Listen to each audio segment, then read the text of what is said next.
You're right, Shannon. It was doing that thing. Welcome, everybody. Oh, wait. Never mind. Wait, is it doing it again? I'm sorry, everyone. We're experiencing a little bit of tech goblins.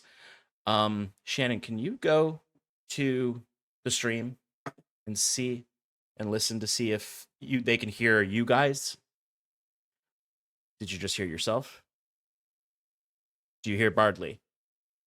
Okay, then our audio is not working. How about now? I see the lines moving.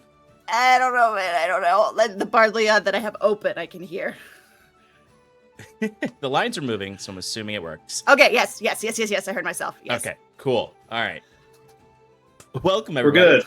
We're good. We're good. Adrift and Aldhalor. We brought everyone on instead of the usual, just me and Shannon for announcements to test a few things. The goblins have been hunted. Thank you, Zybrian.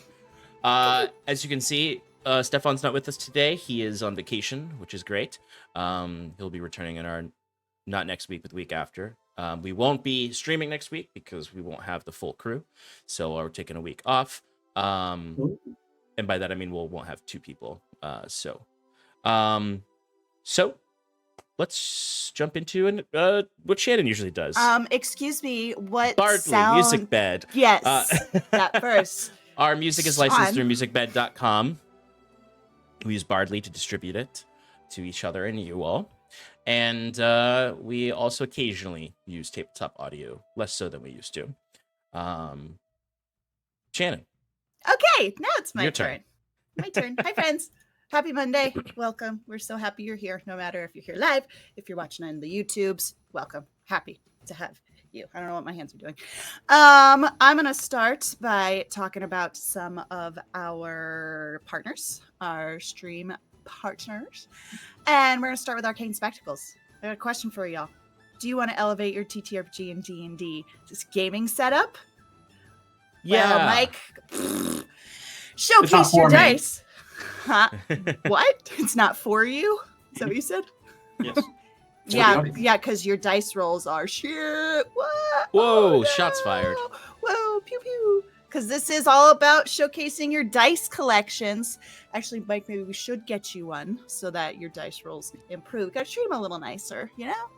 Everybody. It's true. You're classically mean to your dice.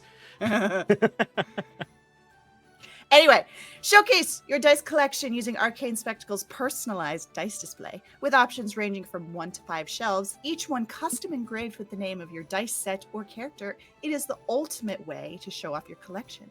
Sturdy construction and a unique touch of personalization make this display a must-have for any serious gamer. Upgrade your setup today and roll for the ultimate gaming experience with Arcane Spectacles. Visit them at arcanespectacles.com. Next, we have Underground Oracle Publishing. They are a best-selling, ENnie-nominated TTRPG publisher building new and exciting settings for the cipher system of every genre that you can imagine. Each setting includes everything you need to explore its unique world, including lore, species, descriptors, foci, creatures, ciphers, artifacts, and all of the rules that you need to play. For as little as $3, you can join their Patreon and help shape each of the worlds that they create. Next, we have Eddie Yorke. He is our wonderful character artist.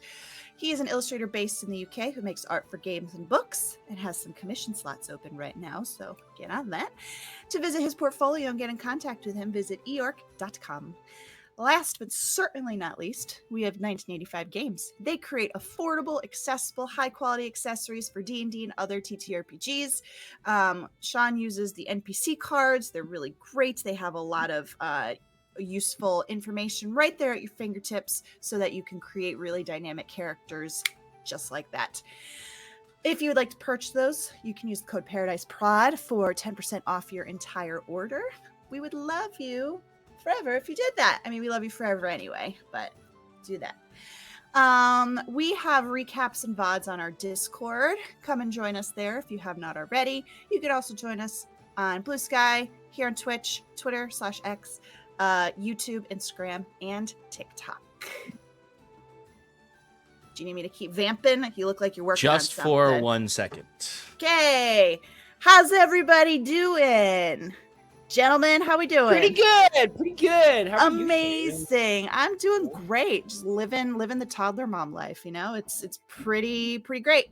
Never interesting. Nope, never dull. It's always interesting. Me too. It's never dull. Love my little man so much. About Sean's desk cheese. Oh, the desk cheese. I did hear I don't about have the desk cheese. I Bad. wonder yeah. what kind. Oh, okay. I don't I have do. desk Is it cheese. brie? Is it camembert? Is it Right. mozzarella? It's cheddar? It's What the is string. it? It's the string cheese. He keeps piling string cheese. Is it the twisty like the half I and actually half? don't Those are like my the twisty favorites. ones. What? Yeah, those are gross. What? They're gross. Whoa, Yeah. whoa. It's supposed to be mozzarella. Okay. Wait. What's it? Do you peel it or do you just like chomp into Peel it, it I'm like not a psychopath. barbarian? Well, it depends on how I'm feeling. I'm a Sometimes I psychopath peel it. then. Some Me days too, I'm too me too. hungry. I just chomp it. I'm not a child half anymore, the so I just eat reason it. half the reason I eat string cheese is to pull it apart. Yes. But Are I we- don't Sean- really eat that much string cheese anymore. I Sean, eat are we gonna the, like, are we gonna fight squares? monster cheese? You know, the Everyone, squares. this is now a cheese stream, so we're going to be talking about our favorite cheeses for the next 3 I like hours. a good Fit in. aged sharp cheddar. Has anybody I like read the the funk. Stinky Cheese Man? Ooh. Oh God, Yes, now- I did that with my students this year. Actually, it was great. High quality literature. It is. Uh-oh. It is. Well, now there's got to amazing. be a weird cheesemonger in the Gosu Haunt. You know, the haunted place with very few people. Clearly, It has just a be that- cheesemonger. Could it just be that bearded man that's seen it all during the winter or the summer, rather? He got off the boat with you guys. He stays with you Yeah. the He's entire like, we time. thought we were part of the crew. He's like, no, I just asked for a ride, and I'm bringing a nice amount of Gouda with me. I got a lot of Gouda.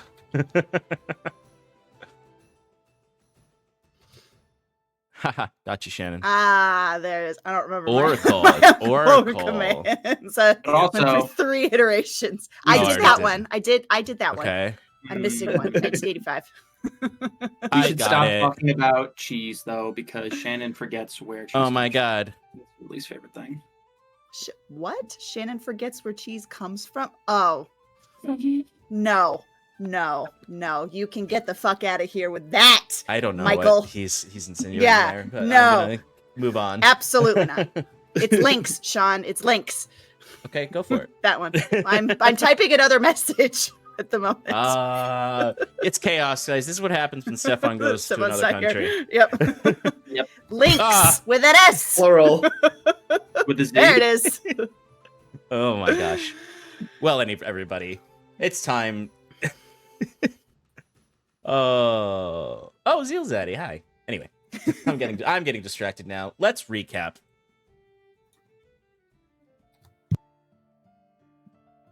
Last we left off, Iron and Mana finished their vacation, we'll say, away from adventuring, recovering from their defeat at the hands of the De Leon brothers.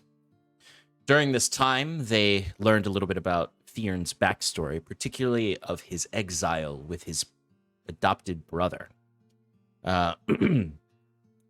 They decided the first thing they would do when they finished this long rest, so to speak, was to head north to the Gosu Haunt to seek out Theon's brother and also hope to find a means to remove the curse on his mask. Last session, we particularly finished off with this downtime by going into the city or sneaking into the city to secure passage north with the utterly seaworthy, as well as say goodbye to Balfour Wesley, the bugbear Green Knight who is watching the homestead while the party is away, who's offered his service to the party.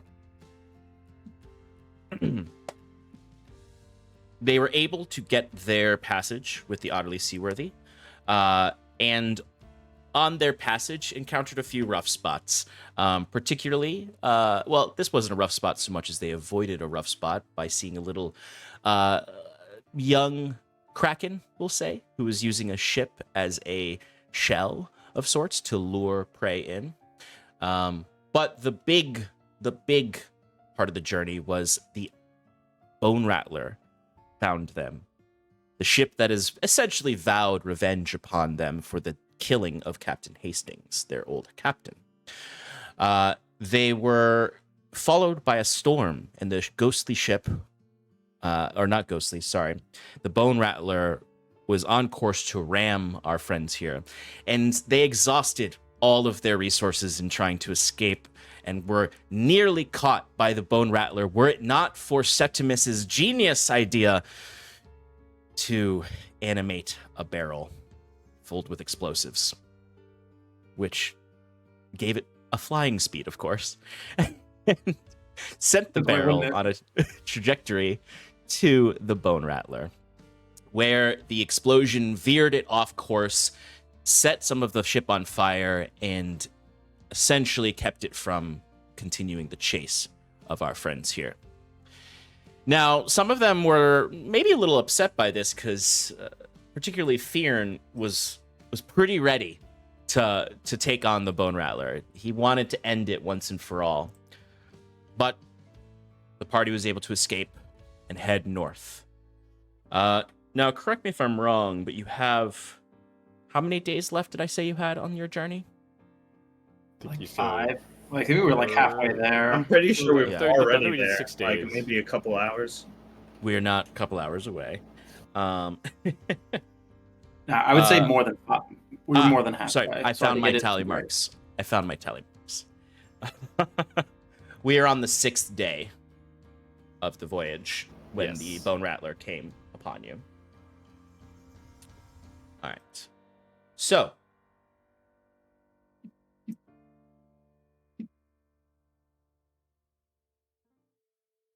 it is later in the day after you've escaped the Bone Rattler. You still have about 3 or 4 days left of this journey. You are entering the northern territories of the Aldhalor Islands. You can start to see icebergs floating in the water. Small, but present and needed to be avoided. The land, which is still far away but still visible, is even more visible because you can see the tall mountains that make up a lot of the northern territory. It's far rockier than the rest of the Aldhalor Islands.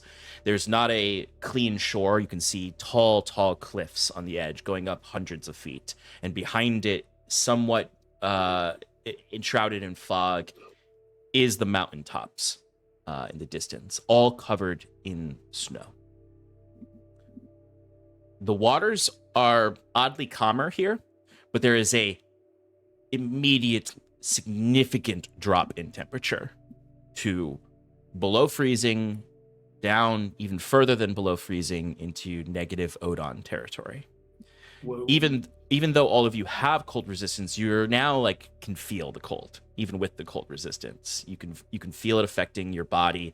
It's not harming you mechanically, but you are feeling like your clothes are freezing. If there's any like wetness on your clothes, it freezes and you have to like break the ice almost. If any of you have a stuffy nose, the snot is freezing at your nose. It is dry also. It is getting so cold that it's not even really snowing because there's no time for the snow. The snow is all on the ground. It is not evaporating up to become snow again. It's so cold. The ship is struggling more than it was before. And the I crew was gonna ask. is struggling significantly to keep up here. It is beginning to slow your passage. Where it was going to take 3 or 4 days might take longer unless you have something to help the crew overcome these effects. Septimus. I would like to do something. Okay. Septimus would like, if seeing that the ship is struggling in a mechanical way, he's going to be doing some of the rituals that he does on Sal and just be doing that around the boat. Like he's going to go up to the mast and like just do a couple prayers and be like, and then he like rub some oil and some and just some like do some incense on it. Can you give me a religion check real quick?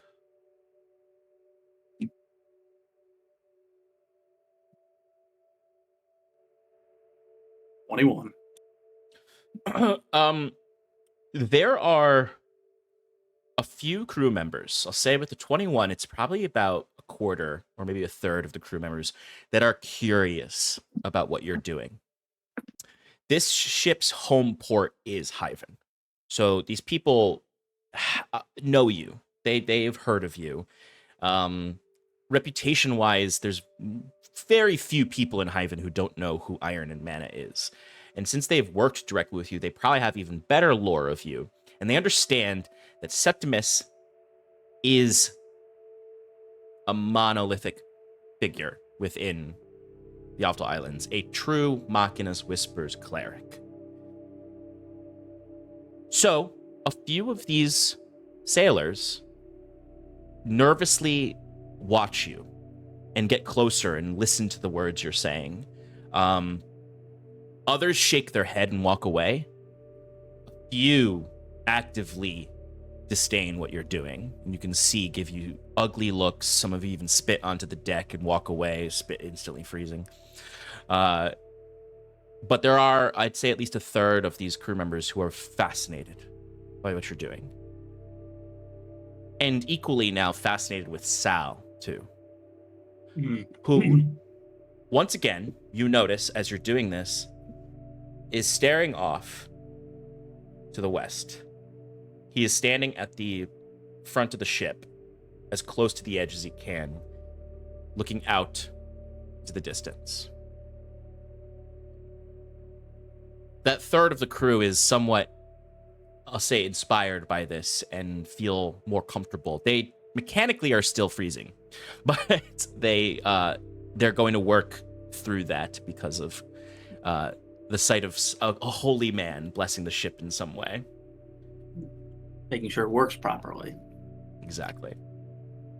It used to be a much more significant thing within Aldhalor of ships being blessed.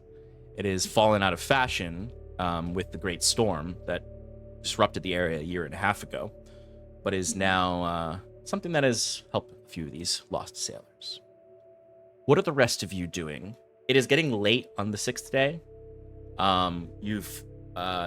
The Bone Rattler is no longer in sight of the ship, and you've passed the threshold into the north. What would you all like to do for the rest of the day?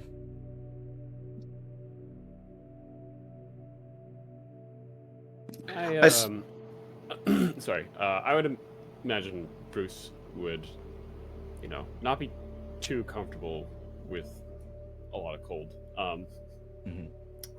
So he'd probably go back down into underneath the deck and just curl up in his little hammock and kind of just keep reading Timothy's teleportation tips and tricks. That's right.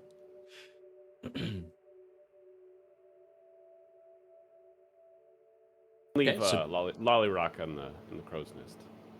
Occasionally swapping back and forth vision. Yeah.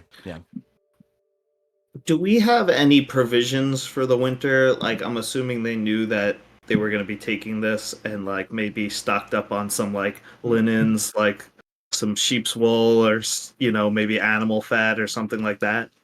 Yes.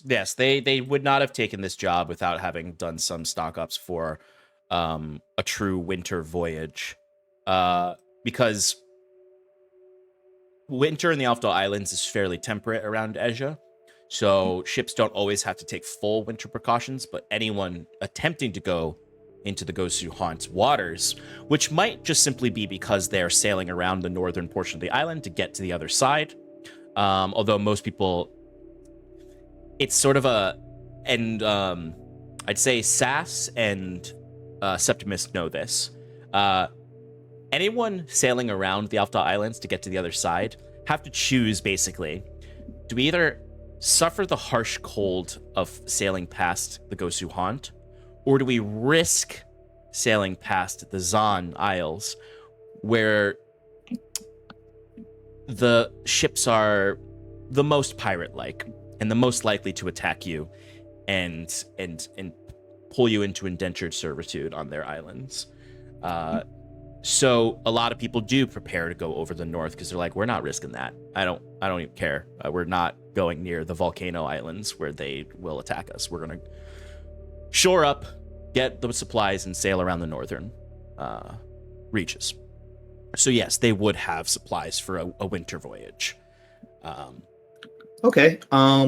Yeah, in that case, Fionn would try his best to use the supplies to sort of do what he can to like waterproof the ship, or at least parts of the ship that where people are spending the most time, like maybe putting down some tarps. If he can maybe dip some of the animal furs in like fats and stuff like that, so they're a little bit more water resistant, and then maybe placing those, either making tents, or if they have cabins, like covering the walls with it to keep it insulated. And just basically doing some chores around. I'm sure they have also like nails and hammers that he can use to like, hit things down, with the captain's permission, of course. Absolutely. I'll say if Fionn and Sass want to genuinely every day be helping the crew, you two can significantly improve the abilities of the crew, because one, you're both resistant to the cold, so you can work normally, but two, it'll just give an extra 2 hands to the crew to make sure things are moving properly. Yeah, for sure. Sure. Yeah. Okay. I have one thing I would like to do. You said it's later in the day after the Bone Rattler, right? Currently. Yeah, the Bone Rattler attacked you all probably in the afternoon. We're approaching dinner time, like 5 or 6 p.m. The sun is setting. It's getting quite dark out. There's not a lot of clouds here though, so you have this like dazzling sky. Truthfully, even purer than most of you have seen. The only person who's probably actually seen a sky this dazzling is Fionn in the north, and possibly Septimus in the farmlands, because Sass, you're used to. Well, actually, no, Sass, you've been on ships out deep into the sea, so you've also seen this. But it's almost a familiar thing for you. The stars in the sky. You can all see there are various brighter stars that you might mistake for stars, but are really other moons of the gas giant Vero. As the gas giant and the sun set beyond the horizon, and you're lit up by this dazzling tapestry of stars. So I'll have just finished one of the tasks that Fionn and I had been doing and helping the crew, and I'll kind of walk over to the edge of the ship to lean on the railing and look at the sunset. Breath. Can see it in the air, freezing still. I imagine my cheeks are red and chapped and from the cold. But I will look out, kind of holding my amulet, and just say out to the water, I just wanted to apologize for what I said earlier. When I realize now that you were trying to help me, and I don't know, I guess I was caught up in the moment, and I thought you were saying to reach out your hand to help them. And I didn't want to help them because they're gonna fucking board us. And I also don't know how I feel about that, about not wanting to help other people. That's for another day. But I wanted to say I'm sorry. I see now that you were trying to help, and I didn't mean to. I don't know. I'm just sorry. As you do so, just give me a straight charisma roll. Sure. Oh, you know what I didn't open? My character sheet. Real quick. Actually, let's make a persuasion roll. Okay. Persuasion. Oops, I rolled. That's wrong. I hit the wrong one. There we go. 19. 19. Okay. You feel a warmth emanating from your amulet. The same warmth that makes you capable of surviving in the cold. Like there's a inherent like warmth. It's like this warmth comes from within you though. in the way that it's, in a weird way, her magic, it still like emanates from your will, from your charisma, from your abilities. So like your breath almost stops showing in the air. You feel warmth in your veins, almost like a soothingness comes over you as your patron is responding in a way of kind of like, for lack of a better way to put it, it's all good. Yeah. But you would hear a really gentle whispering from her. And like, this is part of what's so disorienting about your patron is like 1 second she's whispering in your ear in this like guttural, like, kill them voice. And then the next she's whispering kindly and sweetly to you. As you would just hear, as quickly as it comes, it disappears. You're entering dangerous waters. A new place. Other spirits vie for control of the waters here. Remember what you are. Who you are now. And next time, do not suffer another sea witch. We will take what we deserve. The Bone Rattler will be yours, as the seas will be mine, and you will sail forever. My dear. And almost it vanishes, then suddenly your breath is seen in the air again. You can feel the chill winds, though still almost like your heart beneath the amulet is emanating a warmth. I'll smile to myself and pat the rail twice, and then go down below and find Bruce. Okay. I've been playing Elden Ring, so I had to resist not having her be like, my promised consort. For those of you who understand. Anyway. Fearness definitely maidenless. Yeah, Fearn's so maidenless. We're all maidenless. Yeah. Before you go to Bruce, I just want to check to see what Septimus would be doing after he's finished blessing the ship. And it's interesting because, Septimus, you'll go up to, like, say, the mast, and you'll sanctify it with the oils and the incense. And, like, as soon as you walk away, like, several sailors will, like, rush over and be like, what is this? What? It's just fucking oil. No, man. It's holy oil. It does something. The ship's gonna be warmer. I already feel it. My fingertips, I can feel them. Look, you're just fucking drunk. I don't say that so loud, Captain Lahir. Anyway. Septimus. I would even say, though, for you, Septimus, like, you might even feel a little more comfortable on the ship. For someone who's afraid of the water and the ocean. Like, Right. This gives you a little bit of a sense of control, maybe. Right. I guess once he's finished done with that, is Sal still just like looking out? Yes. Sometimes walk over to him, and he'll cast his Speak with Machines, his daily use. So he can communicate to Sal and actually get hear a response that he understands. You've been acting a little not yourself lately. Is everything all right?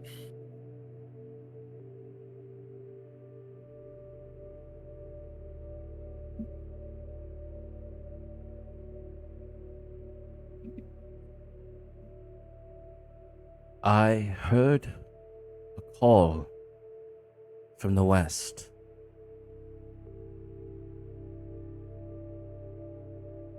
A sound that felt like home.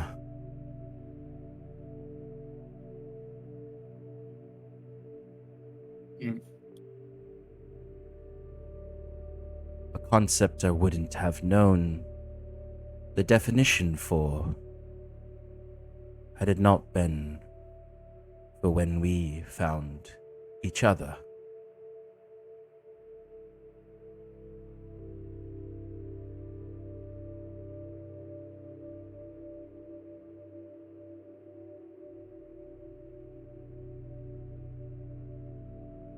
Something stirs.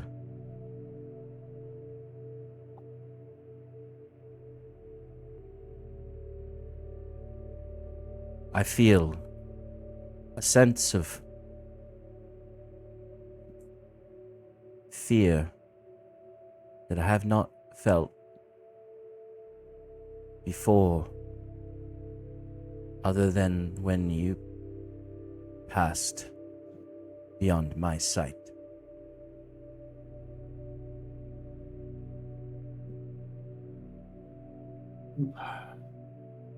This feeling, this call that you speak, how long ago did you sense it? Shortly after we fled Hyven.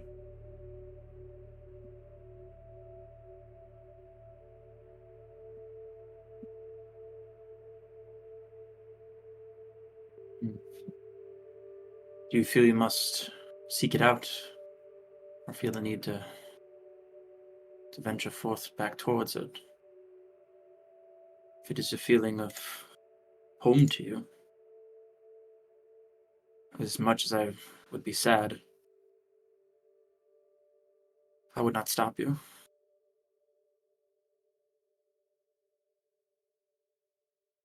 No. I would not be parted from Septimus. The feeling calls to me to something older than our partnership. Something I do not need. But I have learned curiosity from you.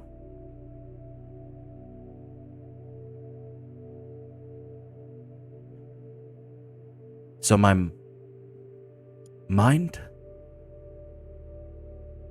wanders. And you particularly note when he's questioning the concept of mind here. There's a significantly stronger sense of self to Sal that you're noticing as he speaks to you. And you have noticed slowly develop in him as you've progressed in your abilities.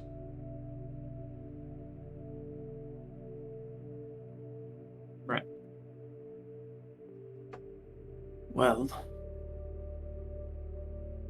it's good to see you yearning out to learn. It's what all of us should strive for. But know I'm always here to help. For anything that may bother you. For you have been a great friend. You have saved me more than once. And if there's any way I could repay, maybe this could be a start.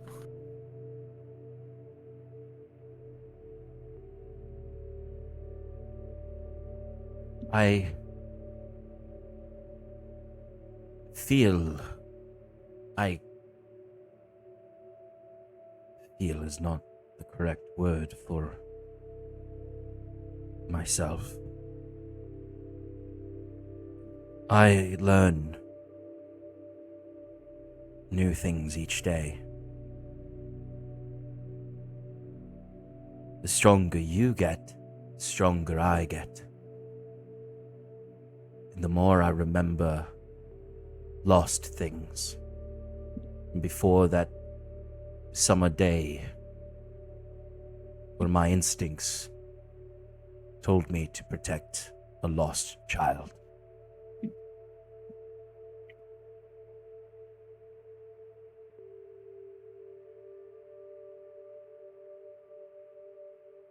If you were to do one thing for me, going forward.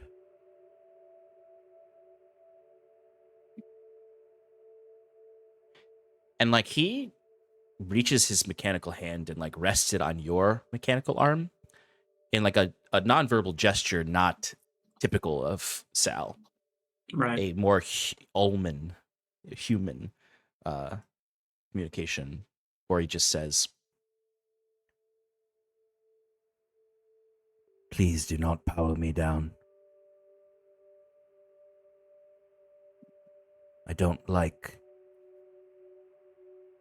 the dark. I don't like not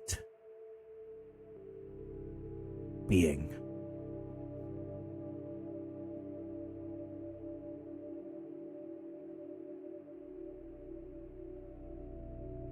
Of course.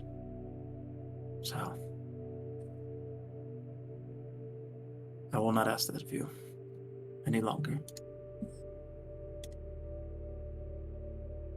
You suddenly realize that Sal experiences essentially the very Alman mortal feeling of fear of death.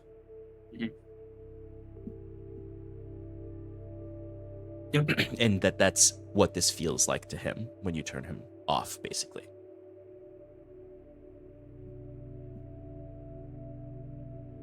I'll just leave it at that, as we both kind of just stand there and look towards the west, pondering what he might be thinking of, or what is calling him, rather. All right. Sass, you go below deck where Bruce is trying to keep warm in the belly of the ship. It's funny though, Bruce, because you and like Septimus and Jacquette all have these magic items that keep you from freezing to death, basically. And like the boots that you guys have specifically say you can tolerate temperatures all the way down to a negative 100 odons, or Fahrenheit. But you still experience, it's the same way I always describe prestidigitation cleans. The way it cleans, but it doesn't like clean. It just like gets rid of the dirt, but you still feel kind of like gross. Is the same way all of you with these magical resistances feel. You're like, I know I'm cold. I intellectually understand how the ice and coldness are affecting me, but I don't really feel it. It's almost like there's a placebo cold that you're feeling. But what would you be doing at this point underneath the oh, you're reading. That's right. You're reading your Timothy's book. Yeah. Timothy Chalamet's teleportation book. Tips and tricks. Yes, audience. Timothy Chalamet is, as of last session, a canon wizard in my world.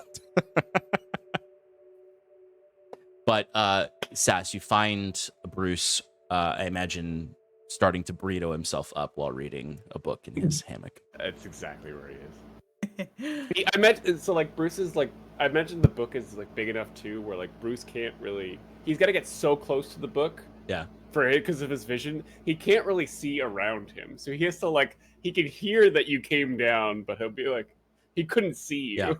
Yeah. I imagine if you're sneaking down, he wouldn't know. Yeah, Bruce has to like get so close to the letters just to be able to read that he has that appearance of like an old wizard or professor, just like face literally buried in the book. Is it that interesting, Bruce? Oh, fuck, sorry.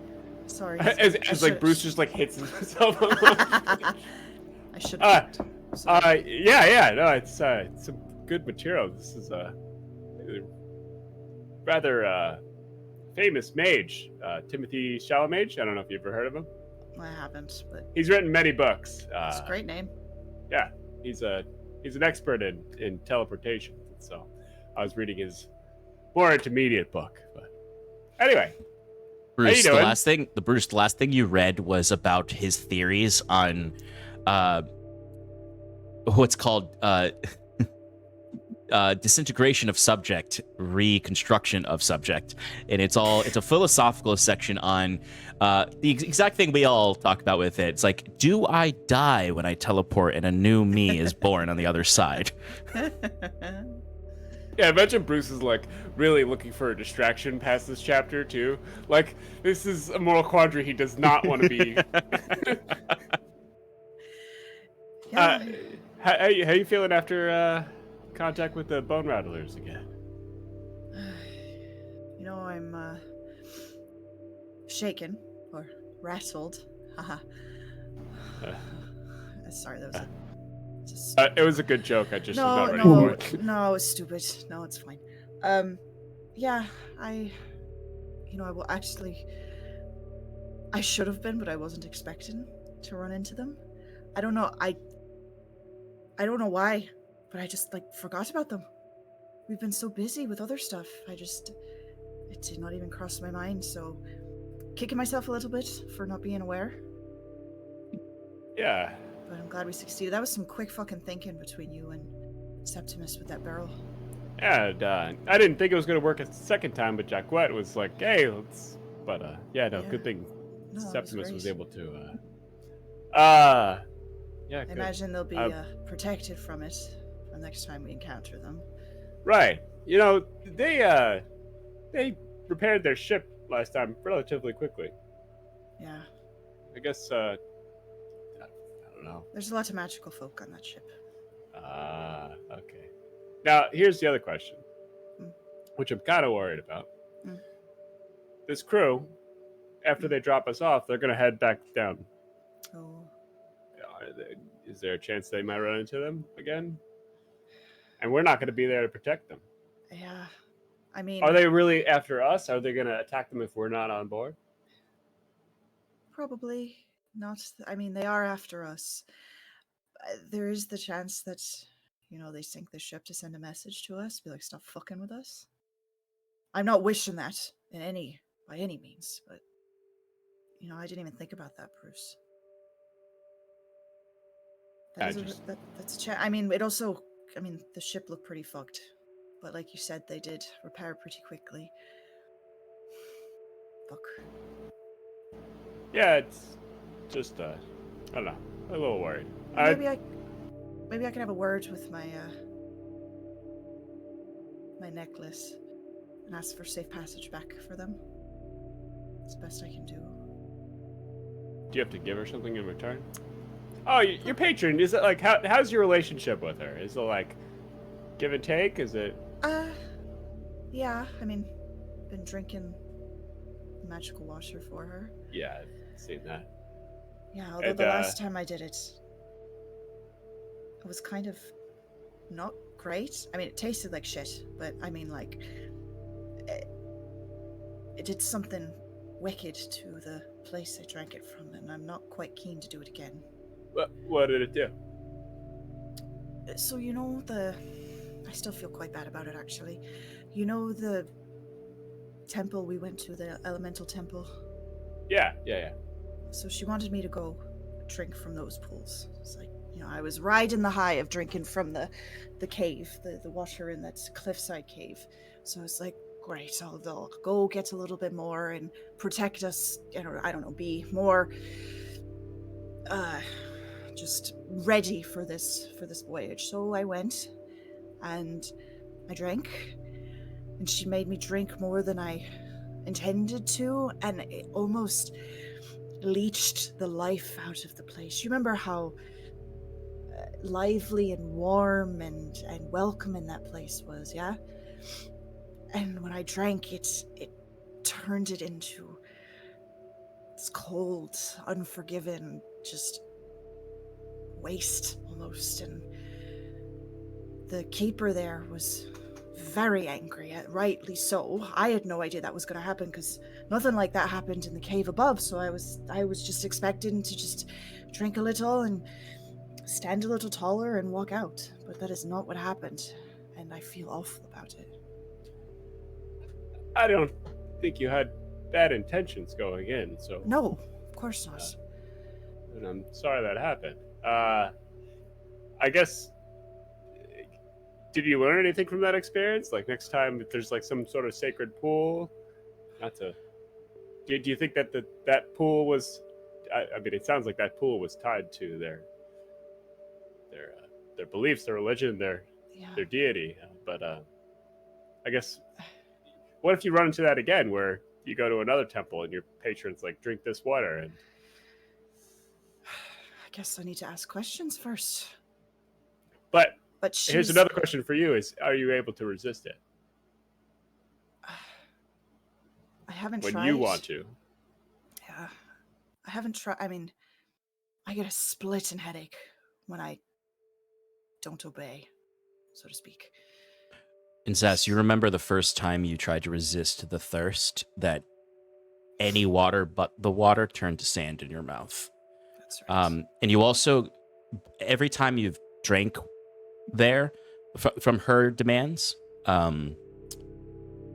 or licked something at her demand, which I'll remind you, you also have that ghost powder in your bag. You still have. That's the grave dust, I think. Right? The grave dust, yes. Yeah. Where did I get that? Which is not inert. It's an item that it is a real item that can do something. It's not just grave dust. You just have no idea what it does. Yeah, I figured you wouldn't just give me some grave dust to carry around for no reason. She seems to lose control in these moments too. Like every time she's like almost become like enraptured herself in the gluttony of it, where it starts off with her saying drink, and then it turns into her saying, drain the waters of the world. Like she seems to lose a little bit of control too. Yeah. Yeah, so I get a splitting headache. Any water that I try to drink other than what she wants me to drink just turns to sand in my mouth. It's fucking awful. And both of us, actually, me and her, lose ourselves in it. I don't know how to resist it, truthfully. Now, your power comes from your communication through your patron to your necklace. Is that right? Well, what if you take it off? And then you could drink water. That work? Potentially, but if I take the necklace off, I don't have my powers. Yeah, but I'm weak. Take it off, drink a little water. As soon as I put it back on, it's probably just gonna all come rushing back, yeah? Yeah, probably. It's a sound theory. I'm willing to give it a try. I'm sure there's going to be sacred water wherever we're going, so give it a shot, but I'm not too hopeful. But it's not, Bruce, it's not your problem to worry about. It's mine. Yeah, well, I care about your well-being, so. Appreciate that. I care about yours too. Oh, thanks. Are you warm enough? Can I get you another blanket? If you see, I got 2 blankets around my entire body. You look very comfortable. I just have my head exposed along with my arms. It's pretty comfortable. Do you want me to hold the book so you can put your arms in? I appreciate that. No, actually, I'm going to get out a little bit. Bruce is going to sit up. Hey, Saskia, how does that thing you do when you could telepathic, or you could see somebody from a distance? How does that work? I saw you do that for Yeah, I mean, it's a relatively new ability, so I'm assuming it's got something to do with my necklace for sure. If I wasn't wearing it, I wouldn't be able to do it, but it's almost like I just think about whatever it is I want to look at far away, and if she's feeling in the mood, if she's feeling particularly helpful, shut up. If she's feeling particularly helpful, she'll let me. Everything I fucking do, Bruce, it has to go through her. Oh. Just actually kind of, now that I think about it, just annoying. And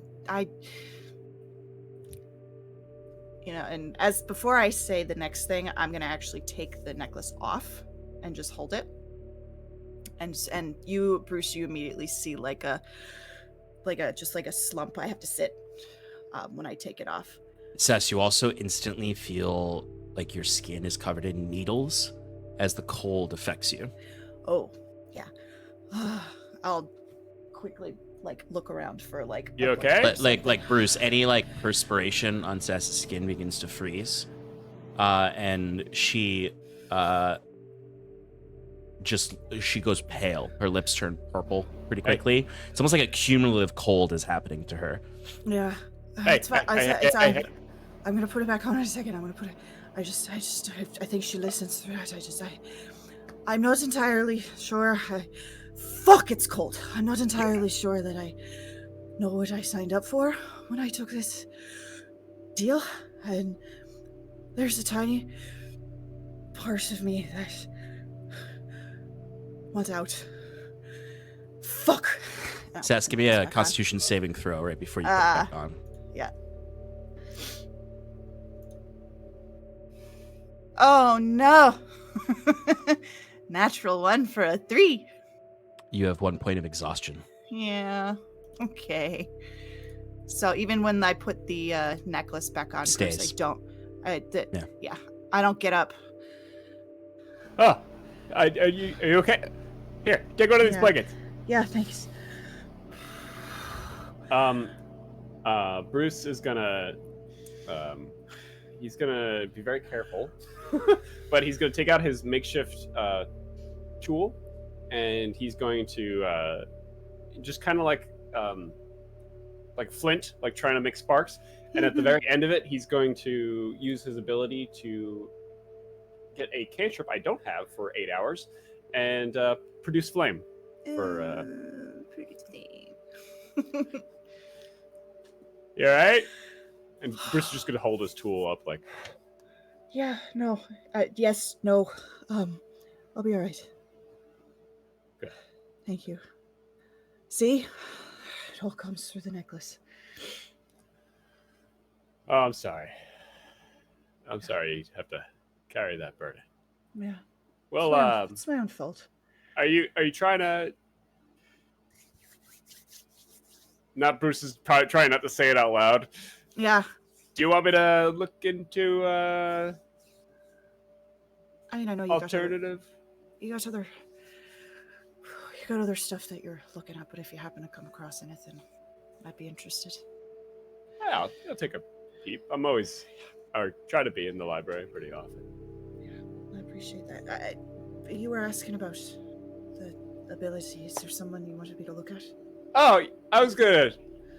It just I'm kind of curious. Could you do that for my grandma, my Grammy?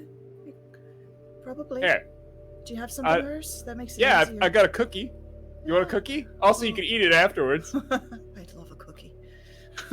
Bruce reaches into his bag for the Tupperware, Yeah. and Yeah. he takes one out for himself, and Tupperware. also for and for Saskia. Oh, these look delicious. Sess, the Tupperware, you look at the Tupperware and you're like, oh, the magic dealer had the same kind of Tupperware The magic dealer?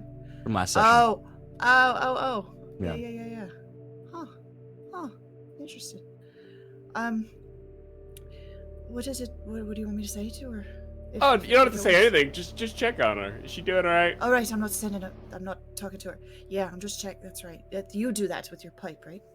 Yeah, I could message her later. That's cool. Check in on her. That's cool. Okay, yeah, sure. Let me just double check something real fast. Sean, I'm trying to scry on my Grammy. Oh, I'm keeping up. I'm keeping up. All right. Yeah. No, I should be able to. To do it. Just give me a second. Okay. All right. I will hold the cookie and resist trying to eat it right away because it looks delicious.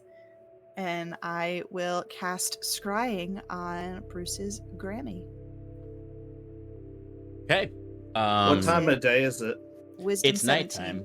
Oh, but she's also, sleeping for sure. She's probably just sleeping. I don't know. Maybe there's like a time zone difference in wherever she's from. I mean, there is a time zone difference. it's earlier in Halcyon than it is in Aldhalor. Not by much. It's only like an hour earlier, but it's still like nighttime, but a little earlier. But she's also like a elderly kobold. Sess, is there a saving throw for this? Yep, wisdom 17. Okay. Maybe And then- kobolds are nocturnal. Well, wisdom 17, and then I have something of them. I guess it would be a negative possession. something. Yeah, Is it, you so could is do it it possession. a possession? Okay, so -4. Okay. Grammy is very wise, but And I've heard of the target, right? you have heard of the target, yes. So -4 and +5. +5 to the What- DC. 2.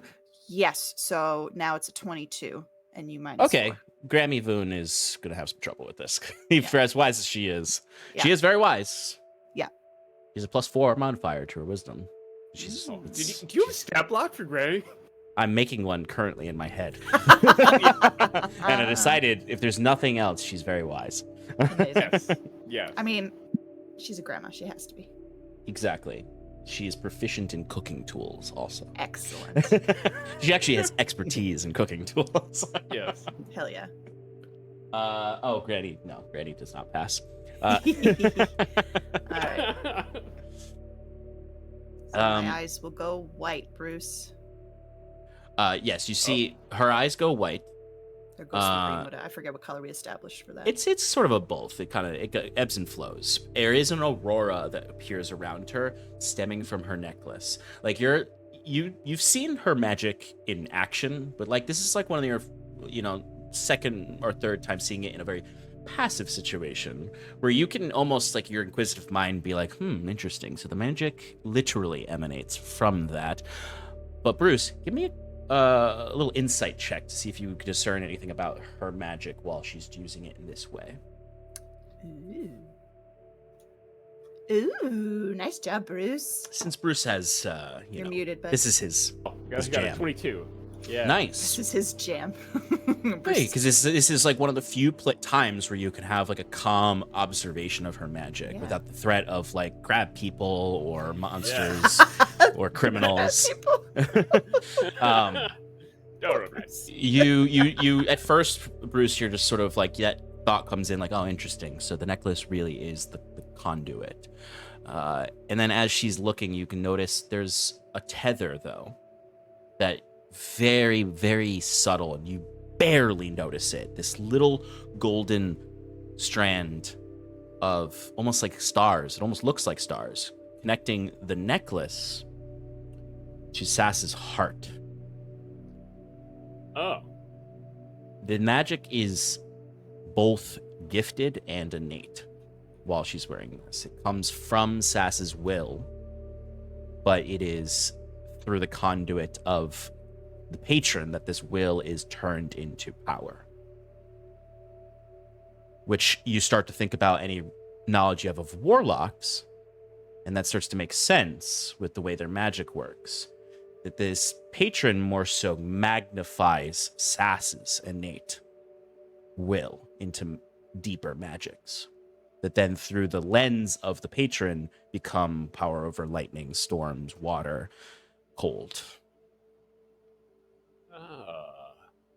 So inherently, Sass is a strong-willed person, or there's some constitution of heart within her that the patron uses to create the magic. I imagine too, Bruce is just like getting really close to Sass at this point. While like initially he's like, Sass, you right? And then he starts observing more and more, like just the state that she's in, and like gets really close to her necklace and just kind of. Yeah, and you're able to discern some of these new theories. While there are a lot of texts on patrons and warlocks, there's not a lot of research into the actual like causal and paracausal relationships of the magic, because they are notoriously, warlocks are difficult to study because if you kill them, the magic's gone, and you just have a non-magical person. Essentially, you have a a fighter with none of the fighter levels. You have a level 1 fighter, basically, when a warlock dies. And warlocks are notoriously keep their magic close to their chest and don't offer it up to be studied. And also, warlocks who are in settings that are more eager to do this often don't even realize they're in a pact. There's a significant amount of warlocks out there who don't know. They're not even cognizant of the deal they made. In the same way, Sass is like, I didn't really understand the deal I made. I don't really know what I gave or what I'm supposed to give back. Warlocks are just like really messed up is basically the conclusion of it, no matter what. But Sass, your vision cascades through the stars and the sea to awaken as a scrying eye in a cozy little chamber in Halcyon, in the home of Bruce's Grammy.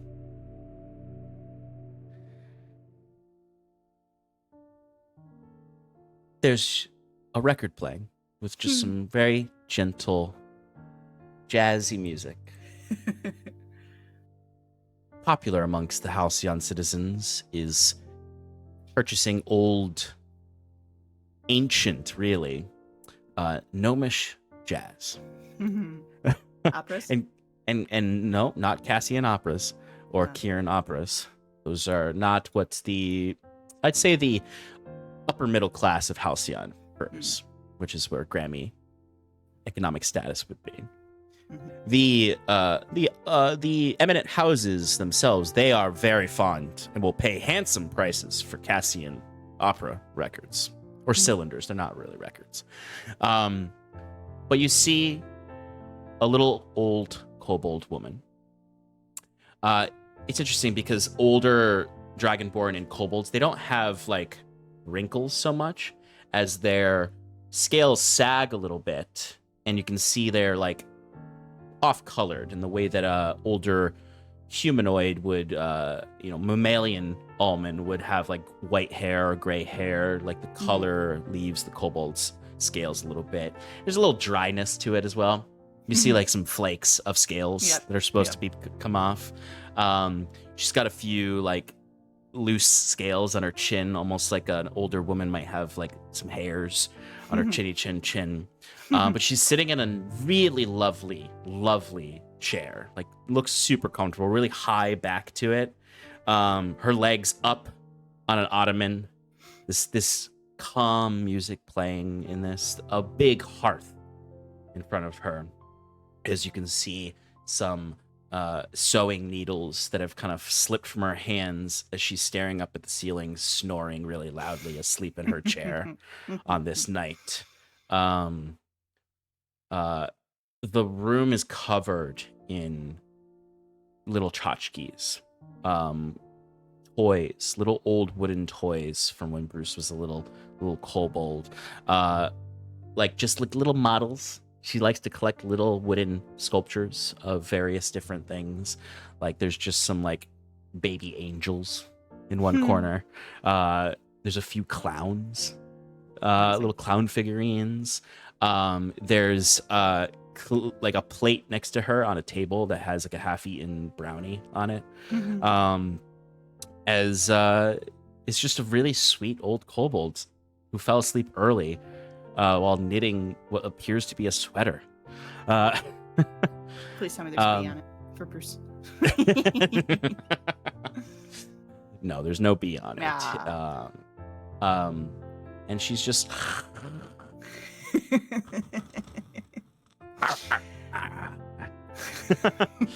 and yeah.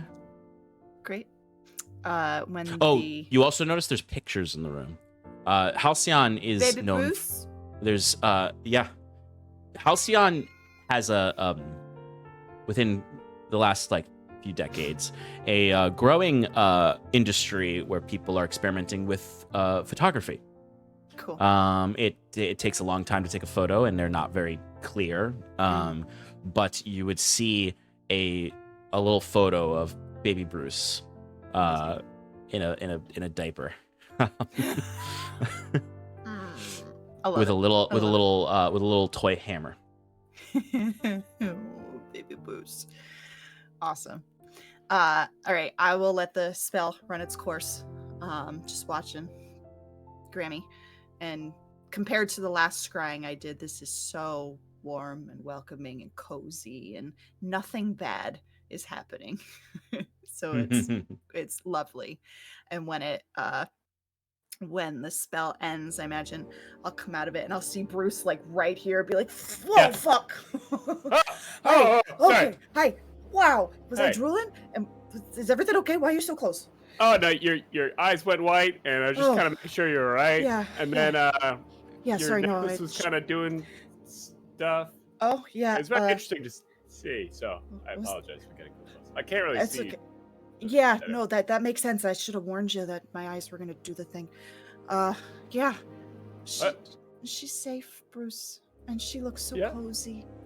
Oh, Oh, she's looks like she's at her home, and quite the collector. Lots of little items around. I would actually love to go and check out all the little things that she's collected. It looked looked Yeah, just she keeps everything. It's I would actually love- kind of a problem. You should not go in the basement. no, I bet her and I have the same problem. You'll And- find Bruce's baby teeth in a drawer in the Oh, basement. gross. And kobolds have a lot of teeth. Amazing. Yeah, no, she looks like she'd fallen asleep. She was knitting a sweater. Oh, I had a brownie next to her. Peaceful as can be. It was rather lovely. good. I bet that makes me happy. Yeah. Happy She, to look in on her anytime you want if it brings you peace of mind. All right. Thank you. Yeah. You can eat the cookie. Oh, also. right, yeah. One bite. Fuck, Bruce. Oh my god. Yeah, she makes That's some mean cookies. delicious. When we get back to Halcyon, I'll see if she could send us some more. Yeah, please. Says That's you heal fucking for 1 hit point. Delicious. I was already at full. Yeah. Why was I at full? Because they're they're good berry cookies. Yeah, but why? Did I take any damage? I should have. Did I?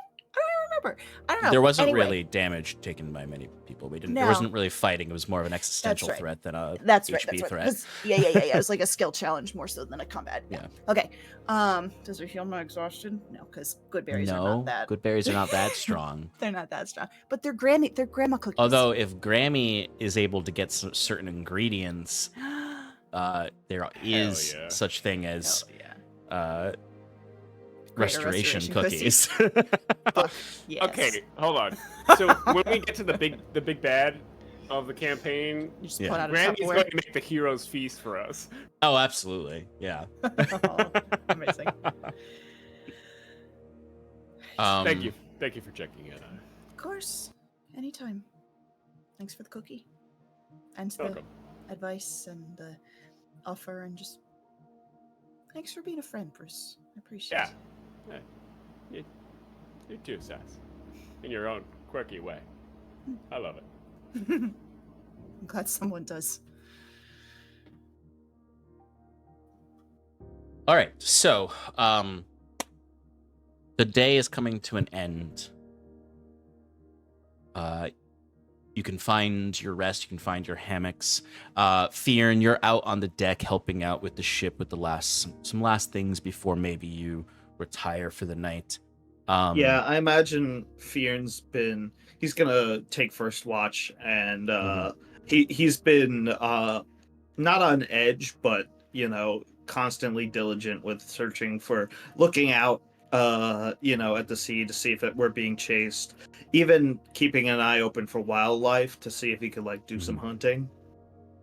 Yeah, Fear, you notice, and you can even coordinate with the crew a little bit, that you notice there is wildlife. You can even start to see you passing some icebergs, and you can just see a big grouping of penguins on the iceberg, all kind of clustered together for warmth. There's a few Not enough sea blubber. creatures. I'm looking for some Yeah. seals. Oh yeah. You know that probably in the next couple days you'll probably start to see seals. There's maybe Fearn doesn't think this, but maybe more industrious minded people of the party, like Jacquette or Septimus or Bruce, would notice there's a lot of there's an untapped whale market in these seas. As Fearn, you'd start to notice there is some like activity of whales. You would There's a point in the night when you're just kind of keeping watch and you just hear kind of whale song in the distance. And this makes you really think of home. Like everything about entering the Gosu Haunt starts to feel familiar. Even you going through the chores today felt like a day at home where you're keeping things survivable, really. And you're familiar with the feeling of wearing furs and feeling that cold sweat of work in the snow, and then the return to a warm cup of bone broth when you get home. And this is starting to really feel that way to you. Yeah, imagine as Fearn's working throughout the day or afternoon, he starts humming a tune that's like he is something he remembers from his old days. It's a bit of a like sort of marching or rowing tune that like keeps, you know, basically people in line when we're traveling long distances through the cold. But he doesn't speak the lyrics because it's an infernal and he doesn't want to freak out the crew. Yeah. But like maybe like when he's watching the whales do their whale song like late at night when nobody's around, he starts like singing the lyrics, you know, softly to himself. And it's as this sort of nostalgia comes to a peak, as the whales submerge deeper into the waters, and you're looking up and you're almost lost in the stars, and the stars reflecting against a calm sea looks like eternity, that you sort of your vision sways back and forth as you look towards the land beyond. And there's almost a breeze that sweeps over you. This breeze, the rigging moving in the wind. All this breeze sweeps towards the mountains in the distance, as they look like silhouetted shadows against the starry sky. Your mind wanders to the mountaintop temples of the Gosu Haunt, as you can feel the mask beginning to influence your mind. You're so used to it now that you can feel it before it comes on, when the curse or whatever it is starts to seep into your spirit. What do you do? I think Fearn at first is a little hesitant, like he stops his singing and looks towards the like where we're headed, the mountaintop, and thinks that this isn't like what has happened before, and decides that it's better to face it head on and kind of just accepts it.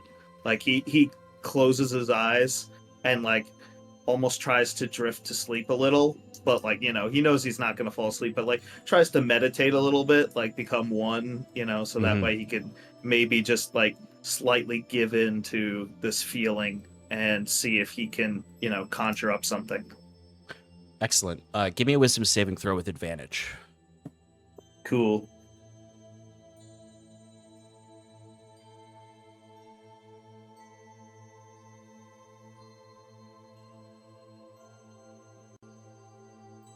I got a 15, Sean.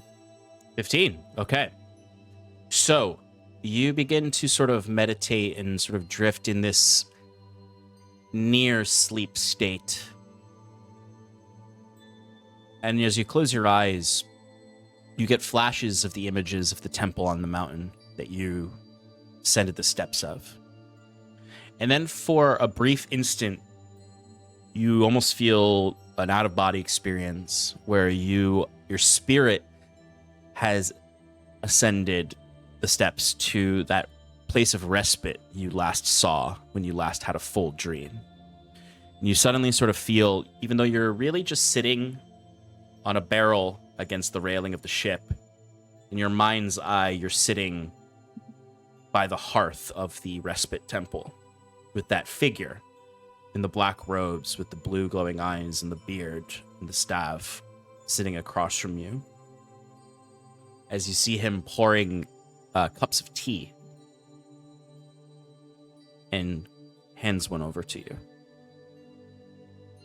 I reach down to pick up the cup, and I'm assuming my hand isn't my own, as I noticed from the previous streams. It is not. I once again am taken a little aback by this, but I just center myself and focus, and I try to, just become one with the moment. And I carefully, gingerly take the glass from him and slowly put the tea up to my mouth and start drinking. The warmth is comforting, and it tastes good. It's calming. It's truly a tea meant travelers seeking respite, as all tension leaves your body.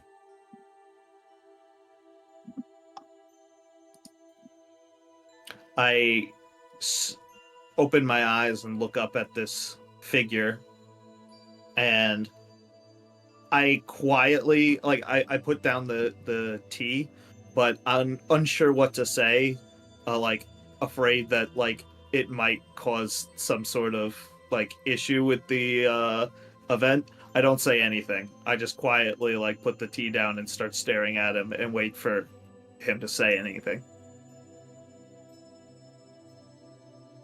Him or her, I don't know. It was like an old man last time, right?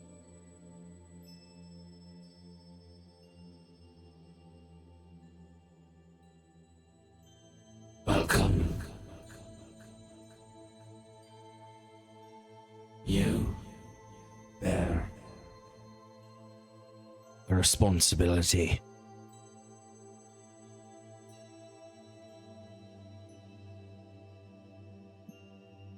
A long journey to bring home the spirit within your crown.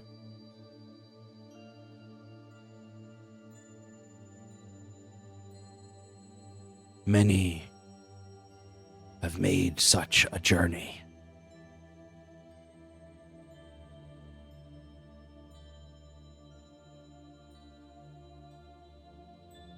None have lived to free themselves.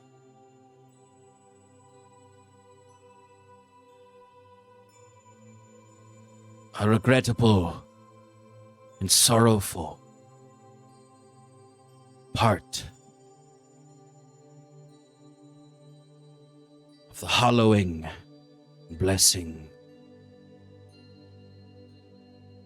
of the priestly garb of the Ainso Plateau.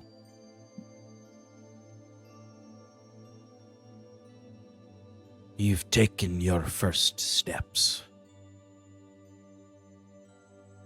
and passed through the gate of respite.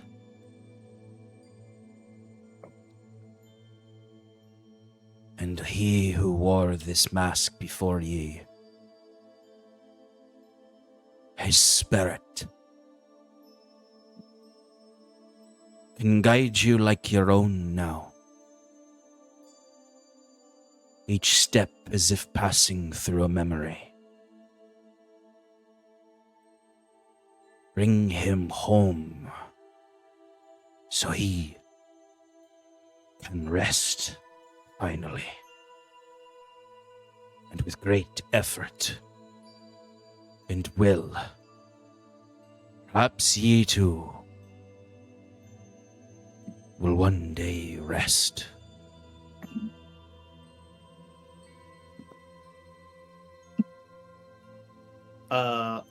At this, Fearin will just simply ask, "Who are you?"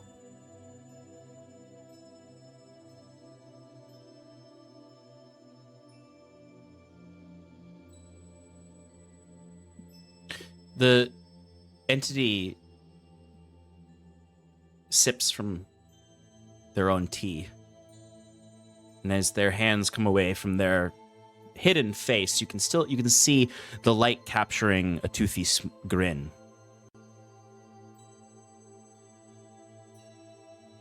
As the entity kind of looks up and around and then back to you, those glowing blue eyes. This was once my land.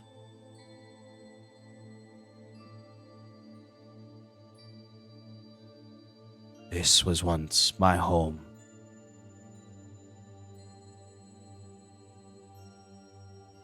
The snowy mountaintops didn't always freeze your spirit over.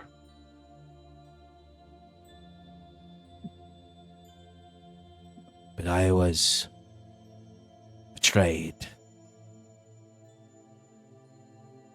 As my people were betrayed. As the Aldhalor Islands were betrayed. As the world was betrayed.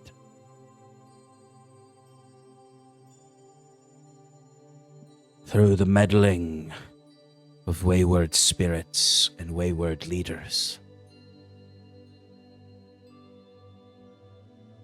But I've forgotten much of that time. And only serve to bring rest to the wicked spirits left behind. Cursed.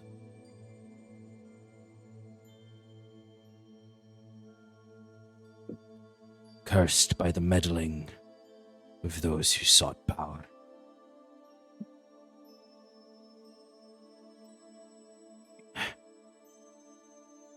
I have traveled long and hard and met many spirits, some with similar stories, but also many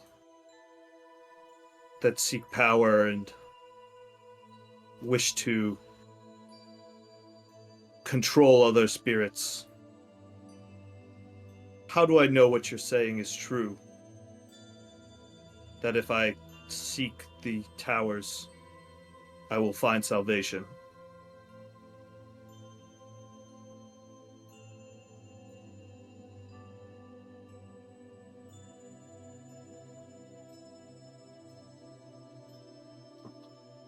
There is no way for you to know the truth. You must trust in the road ahead of you, in the spirit that holds its place in your crown now. It is not my will that compels you, but his. And like I said, if you lack the will and the heart, you will not survive this quest.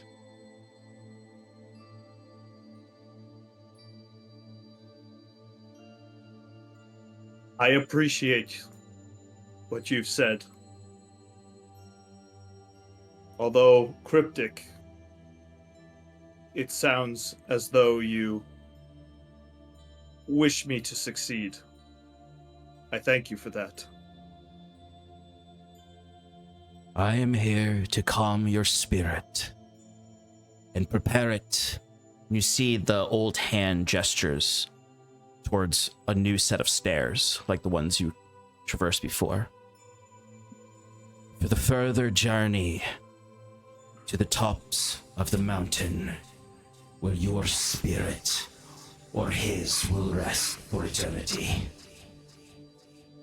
Come to the Temple Mountain, or perish. And his spirit fades into windswept snow as it vanishes, and this temple you see yourself in dims. All the fire, the hearth vanishes. The tea in your hands is cold now. And you just see the stairs leading further up.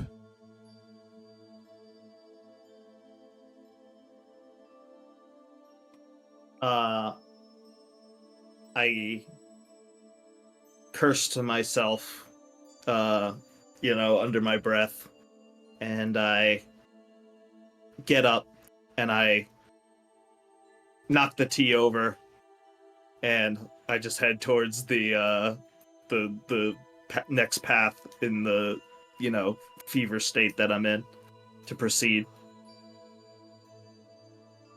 And as you proceed, you find yourself taking long, slow steps up these stairs before you blink and open your eyes, and suddenly you're back on the deck of the ship. As it's begun to snow these very, very light flurries that have that ghostly, ethereal light to them, like you witnessed before, as you look up into the sky and see the full moon of Iluvania present. As it's a ghost night. I look up to the, strange eye in the sky and just chuckle to myself and say, to no one in particular, I'm damned if I leave, and I'm damned if I go. Either by spirits or demons, my life is forfeit. I might as well give it my best shot then. I touch my face where the mask should be, and I say, Spirit of Elden Past, I will try to help you. Do your best to guide me towards safety, and I will try to let you rest. And as you say these words, you can finish your watch for the night and find some rest yourself, as we're going to head into a break. All right, folks, we'll be back in a few minutes. See you soon.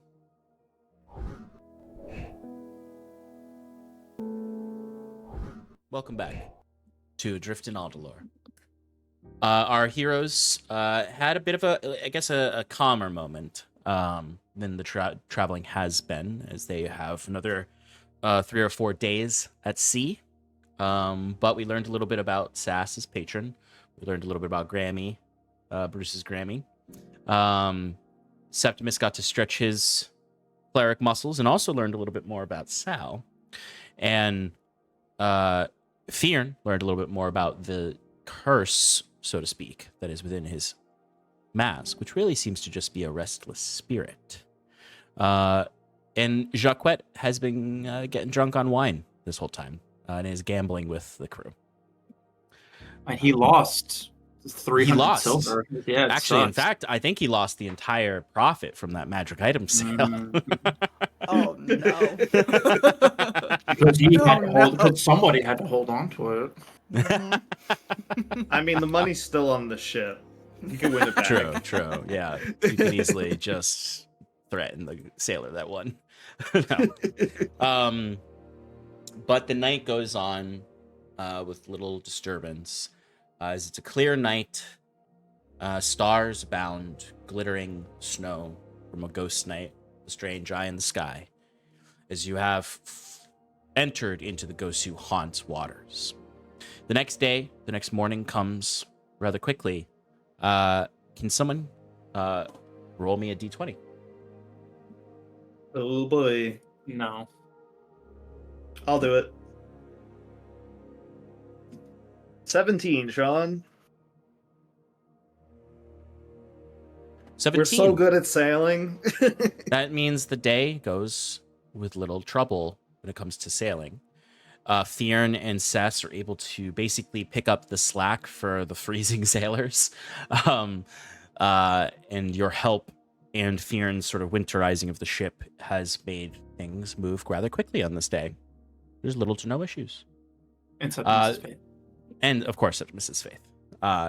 The more you travel on this day, the more you can see the landscapes of the Gosu Haunt. The captain actually comes to you all at this point and says, Galdus comes and says, now that we're in the haunt, we're in, truthfully, somewhat unknown territory. I have some old maps that I'm following for old paths through the region. So we're going to need to stay closer to shore to be able to identify when we're approaching the delta of the Ainso River, where Stormbreaker Landing is said to be. I personally have never been there. I only know a few sailors who have approached it to refuel or restock before heading around the northern reaches of the island. So we're in a bit of an unknown territory at this point. So I'd say keep your eyes weathered on the sea and the shore. Very well, And you do get closer now. So you can see these large, jagged rocks piercing up from the cliff sides of the shore.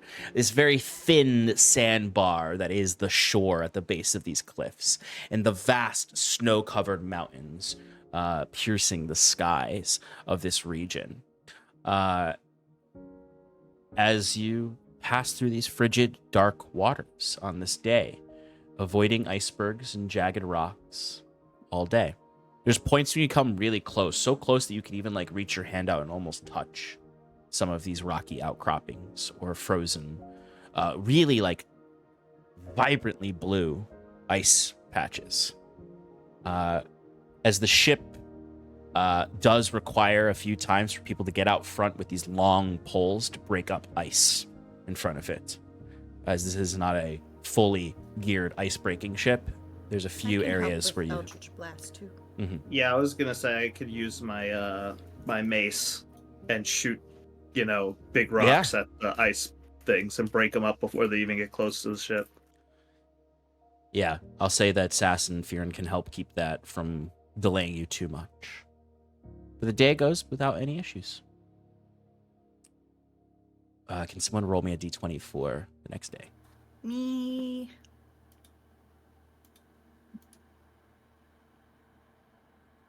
Nine. It was almost a 19. We take the almost 19. No, Maybe? 9 is fine. 9 is fine. 9 is fine. On this next day, there's little to disturb your actual travel. You are making good time. You start to see amongst the cliff sides, you start to notice also old ruins of former settlements, small ones up on the tops of the cliffs. But it's almost a boring day. And then, like, maybe Sass, you're leaning against the railing of the ship, kind of. When you look down and you can see the most colorful school of fish swimming alongside the boat. Every color of the rainbow. These long, almost serpent-like fish. And as you're kind of looking at them, they scintillate in the sunlight, the little bit of sunlight that peeks over the eclipse. And they look quite beautiful. And as you're sitting there, you suddenly just hear a voice next to you that goes, dragonfish. Should we be worried about them? No.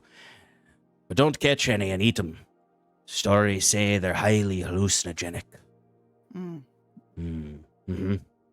Stories or experience? Aye. Only in the winter. He runs. As you just see this, like, really beautiful. They are really beautiful. Gorgeous. The longer you watch them, though, there's a one point when you see them sort of start to go crazy in a flurry. They start to sort of swarm and almost form this like bird-like murmur, as you would all now feel this swelling of the water, as then you would all just see this massive, gargantuan turtle head just rear its head above the water and slam its jaws shut as it grasps dozens and dozens of the fish from the school into its mouth. You can see some of them hanging from the corner of its beak. The whole boat reels to the side as essentially a dragon turtle has just pierced the water and eaten these fish. And for a moment, there's this pillar of a turtleneck and head sticking out before it just goes back into the water and everything shakes and then calms. You see the old man goes, preferred prey of a dragon turtle too. You could have fucking led with that. Jesus. Oh, never seen it happen for real. Wow. Fearn's on high alert. He's like, holy shit. Did you fucking see that? Septimus is below deck. The heck was that? Nothing. Just water. Go faster. How do we make this thing move? And you see Galdus is actually like up at the wheel, and he's sort of like grinning this big grin as he has his pipe in his mouth, as he just sort of smoke coming from it around his face. He's just, never thought I'd see one up close like that. They're harmless, as long as we don't bother them. And you just sort of hear this like the water just has this like the sound of this massive gargantuan creature moving beneath. It slowly vanishes as it goes deeper and deeper, deeper into the water. Wow. And that's your event for the day. Cool. All right.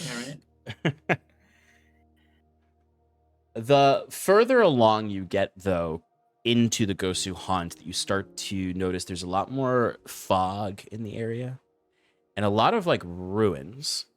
In the water, it starts to appear ruins, as if maybe these jagged cliffs at one point stretched a little further and some of the Gosu Haunt sank into the waters. You just see sort of the tips of ruined pillars, windows of old stone structures.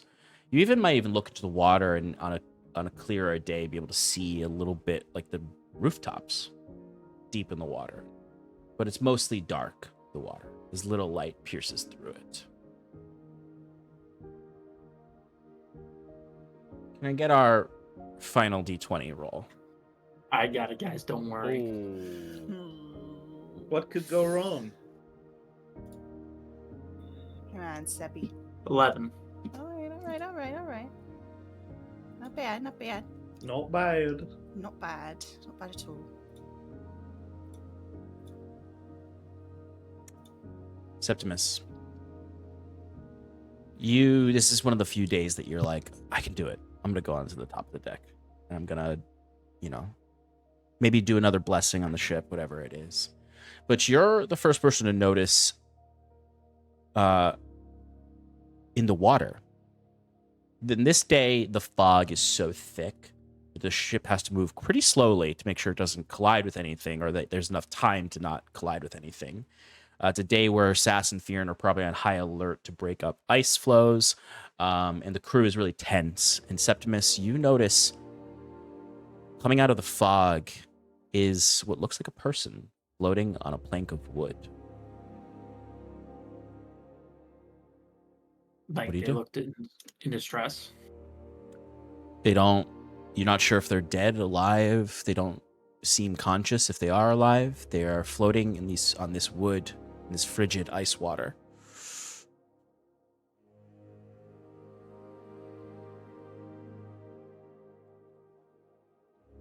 What do you do?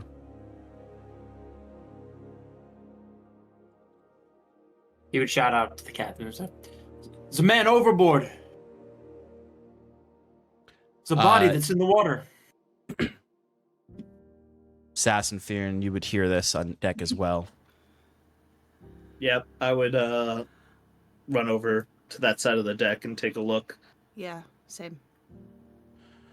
You'll all Point see out. someone floating on a plank of wood as other sailors come rushing out with How rope. far away? Yeah. Not too far. Like if you were to jump into the water, you could get to them. Captain, do you want me to go get him? Them. The captain nods to you as someone hands you some rope. Great. Tie it off. And chew. Jump in. It's easy enough to get to him with your swim speed. Fear It drops is a the man. anchor. It does seem to be a man. He's soaked to the bone. Face is a deep pale blue. You're not sure if he's alive, but you grab him and people start to pull the rope back and lift you up. Yep. Grab you, bring you on. The man tumbles to the ground. As you can see, he has this black and gray beard. He seems to be just in like his tunic and his pants, no shoes, bare feet, tattered a lot, no real markers of significance. He is blue in the face right now. Is he human? He is a human, yes. No chance he's alive. Someone get food or something to drink or Yeah, Fearn immediately huddles around him, like tries to get some of the wet clothes off of him and like keep him warm, and checks for a pulse. Fear, no roll needed. This man is on the edge of death. Like you notice the slowest pulse possible. He is pretty much minutes away from dying from exposure. I imagine I'm kneeling next to Fearn as he's doing that, and I will pull out one of my healing potions and I will feed it to him. Okay. You see yeah, go ahead and roll the hit points for that. Okay, that's gonna be 2d4 plus 2. Oh, excuse me, roll, thank you. Nice. 7 plus 2 is 9. 9 points of healing. 9 points of healing. Okay. You see some warmth returns to the man's face. The paleness somewhat goes away as he sort of coughs up as the healing potion takes the effect of saving his life. He opens his eyes and... Go ahead, Septimus. I was going to say, simultaneously while she's feeding him the potion, Septimus will lay down and rest a hand on his chest. And I'll cast Protection from Energy and have it be cold. Excellent. Nice. As all of this is done, the man essentially like does a 180 back to life from the edge of death's door. As he's still like shaking and shivering, not from the cold, but from the experience and the discomfort in his body, despite the healing and the protection from the cold. He's achy, stiff. His like legs don't quite work 100% yet as he tries to sort of sit up and just sort of falls back down as he's looking around, terrified. He has these piercing blue eyes that kind of come through these like sunburned skin and black long hair and beard as these sort of white eyes almost come popping open with these tiny pupils as he's just panicked and confused. Hey.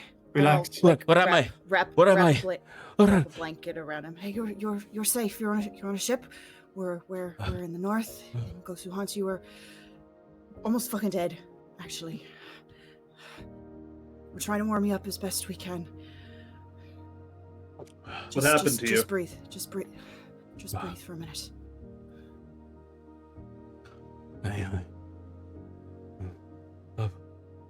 Where's my ship? Where's my ship? Your ship. Where's my ship? Where are my crew? Where am?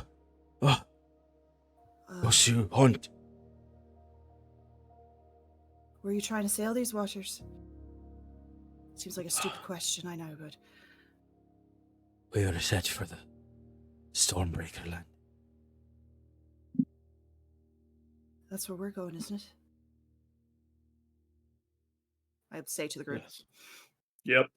So there was a nod. He'll stand up at this time and go back to the edge of the ship and just kind of take a look out, perceiving if one, there's any danger, or two, if there's any other bodies or like wreckage that could be seen. The fog is so thick. Yeah. That you can really only see about 30, 40 feet from the ship. The man sort of grasps at all of the blankets on him, pulls them in close. I have not burned my skin. But if you get me to Stormbreaker Landing, and if I can find any of my crew, I will reward you. What happened? I mean, that's where we're going, so we'll gladly take you, but how'd you end up in the middle of the ocean? My ship got caught in the wreckage in the graveyards of the old landing. I'd not been to the landing ever in my life. We weren't ready for it. Was there something there? Did something attack you? Stormbreaker Landing used to be a robust port. Nearly a city in its size. It's a graveyard now. Save the one port. The one wharf. One pier. If you're heading there, don't take your ship to the shore. Anchor and take your boat. Lest you wish to be ripped to shreds by the graveyard like ours was. Get me to Stormbreaker Landing and I can free my ship and reward you handsomely. Find my crew, hopefully. Okay. We can do that. That's where we're going. For that So one you're- port, take the boat. Got it. So you were captain of the boat.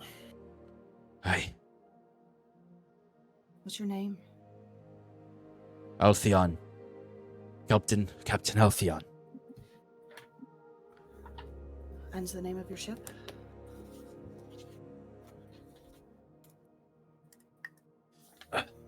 Stargazer. It's a lovely name for a ship. We're coming from the capital. Coming around the northern reaches. We only meant to stop in Stormbreaker to resupply.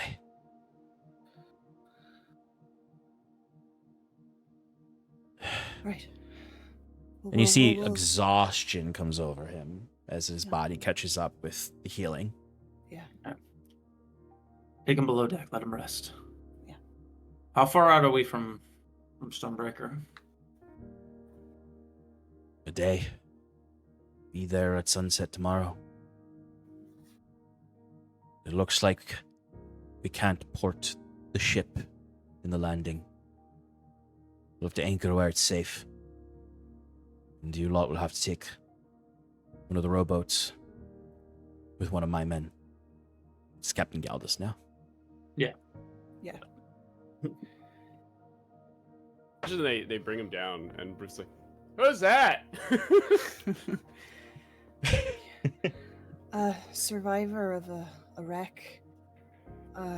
Sounds like they were heading the same direction we were, but something happened in the graveyard, he kept saying, the graveyard.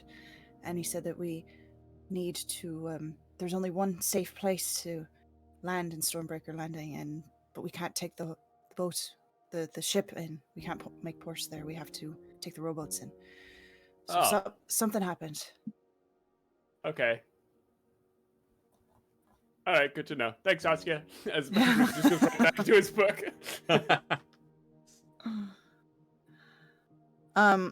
After the captain, Altheon, is down below and warm and taken care of, can I go to the bow? That's the front, right? I should know that. the bow of the ship. And I want to start keeping an eye out. I know that the fog is thick, but I want to start keeping an eye out for something, for this said graveyard or something that could be potentially dangerous that we could run into. And I'll stay there well into Yeah. the evening. Can Septimus help? Because he's kind of anxious with that too, and he's kind of just like nervous. He's just like darting his eyes around too. Yeah. Yep. Yeah, Fionn's kind of on icebreaker duty, so he would also be like in the area. Bruce is not concerned. But I will say, Grandma's safe, so I'm happy. Yes. The crew did it before, they could do it again. We'll call you if we need an exploding barrel. Anyone who just said that they wish to can give me a perception check for the journey. Hell yeah. 24. 10. 18. Nice. Okay. So, Fionn, you don't really see too much. You're maybe a little too anxious. Maybe you're keeping a little eye mostly on like the edge of the fog for danger. Yeah, Sass- I imagine I'm staring mostly at the water, for like rocks and stuff, not like out into the distance, into the fog. Mm-hmm. Absolutely. Sass and Septimus looking out, you notice a few things as the day is going on. One, you're noticing more structures, more ruined structures. Halfway through the end of this day, as you're approaching nighttime, you would notice that there are you would actually notice the ruins of an old lighthouse that has collapsed into the rocks around it, where you can see almost like this ethereal light around the shattered lantern of the lighthouse on the ground, almost like there's a essence still here. And that's what Septimus notices. Then Sass, you notice around that what looks like ghosts. Septimus, are you seeing that? It's fucking spirits, fucking ghosts. How far away? This is probably 100 feet from the ship. Fog is starting to clear out as night is coming. Do you see it? Them. I do. I say, okay. I want to stay. I'll be right back. Stay right here. I will go ask the captain, Galdus. Can we extinguish the lanterns and just sail in darkness for a little bit? There's spirits ahead, and I don't want to disturb them. I can see in the dark. I can see very far. So if you want, I can take the helm and guide us through. He looks at you tersely, like this is really. You can see the fear of danger in his face. It's very dangerous, Saskia. I know, but it could also be dangerous to get into, to disrupt the spirits. I can see. Lanterns out, boys! You see several sailors go and turn all the lanterns out as the ship goes dark. As the lanterns go out, it almost intensifies what you're seeing out there. As the warmth of these lanterns go away, suddenly it's almost like the fog somewhat dissipates. And you look and you can see all around you are ruins peeking out of the water.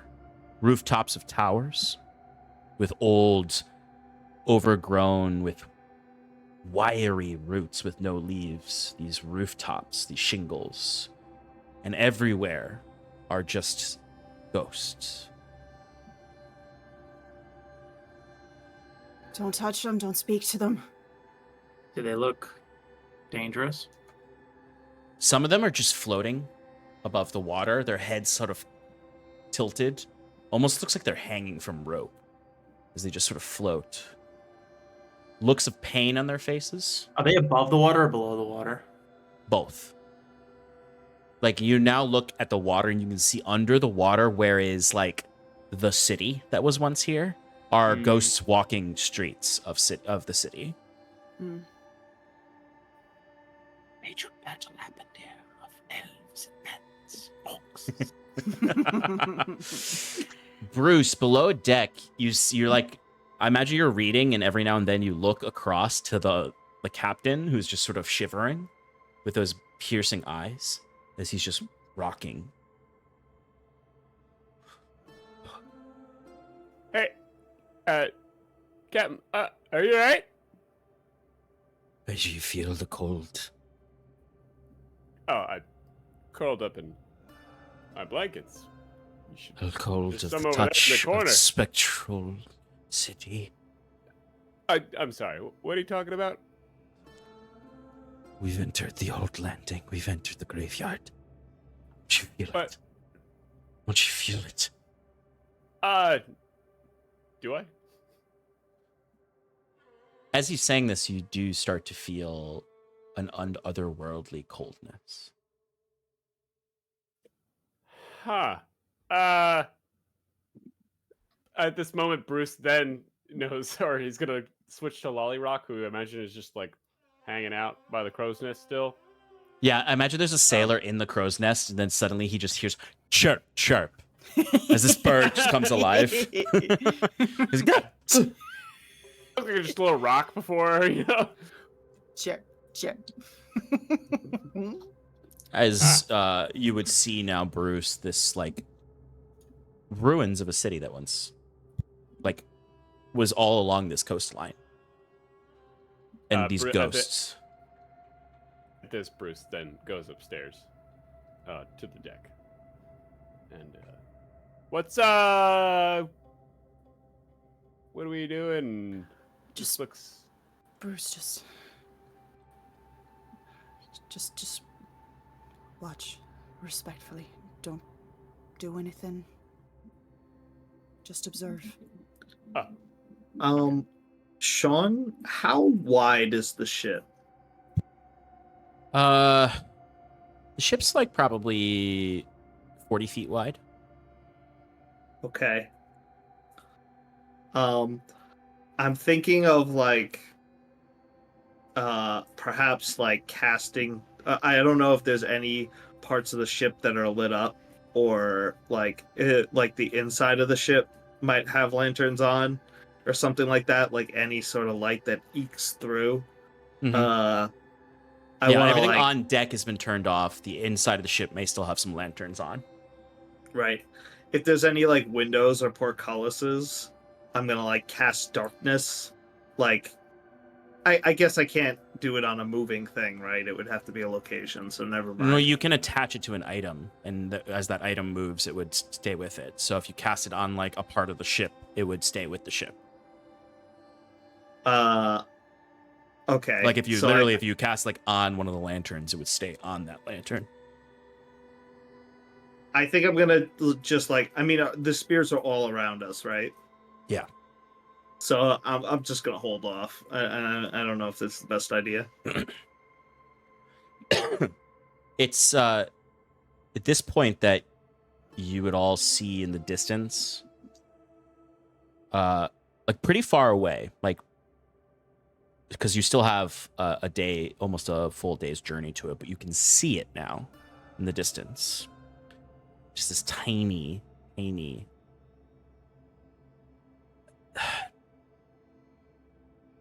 turquoise green light in the distance in a lighthouse. And this is the Stormbreaker Landing lighthouse. As you would hear the bare feet of Captain Altheon stepping onto the deck, cloaked in a blanket. The graveyard. Back below deck, Captain. We've got it under control. Go rest. No, I mean, if that's the lighthouse and we're this close, we should probably stop the ship, get on the dinghy, right? And row for a day? No, we can get closer.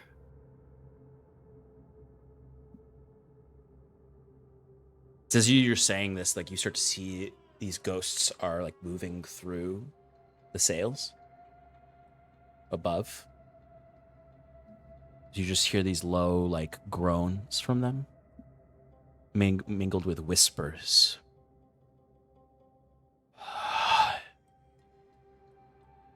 I'm not sure if we're welcome here. It might be safer to just take the smaller craft. And leave the boat here. No, Let them we go took it. back out of this. We can get you closer, Captain Galdis says, and then we'll turn eastward, out into the open water. We just need to pass respectfully. Don't disturb them. Let them be.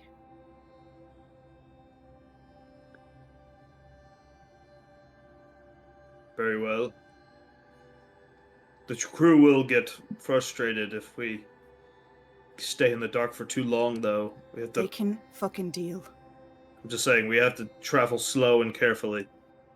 I can see, Fearn. Yeah, let's trust the captain's judgment. He knows his ship. The ship is now alight with the spectral light of the ghosts. Like, there's no lanterns. It's all this cold, bluish, greenish white light.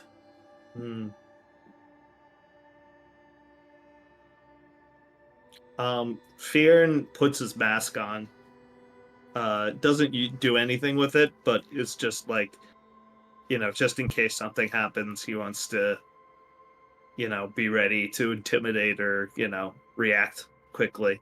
So he's, got his weapon out and is like towards the front of the ship, trying to avoid the spectral things and keeping an eye out as much as possible. Gone. Yep.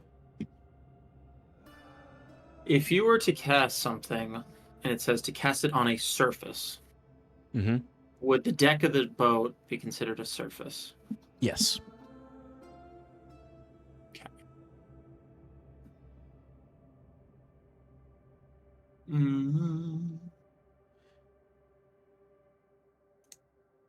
Sass, can you give me a aquatic vehicles check? Sure. So it's dexterity plus your proficiency bonus. Dex was... Okay. Or you can do intelligence. No. I'm doing water vehicles. Septimus.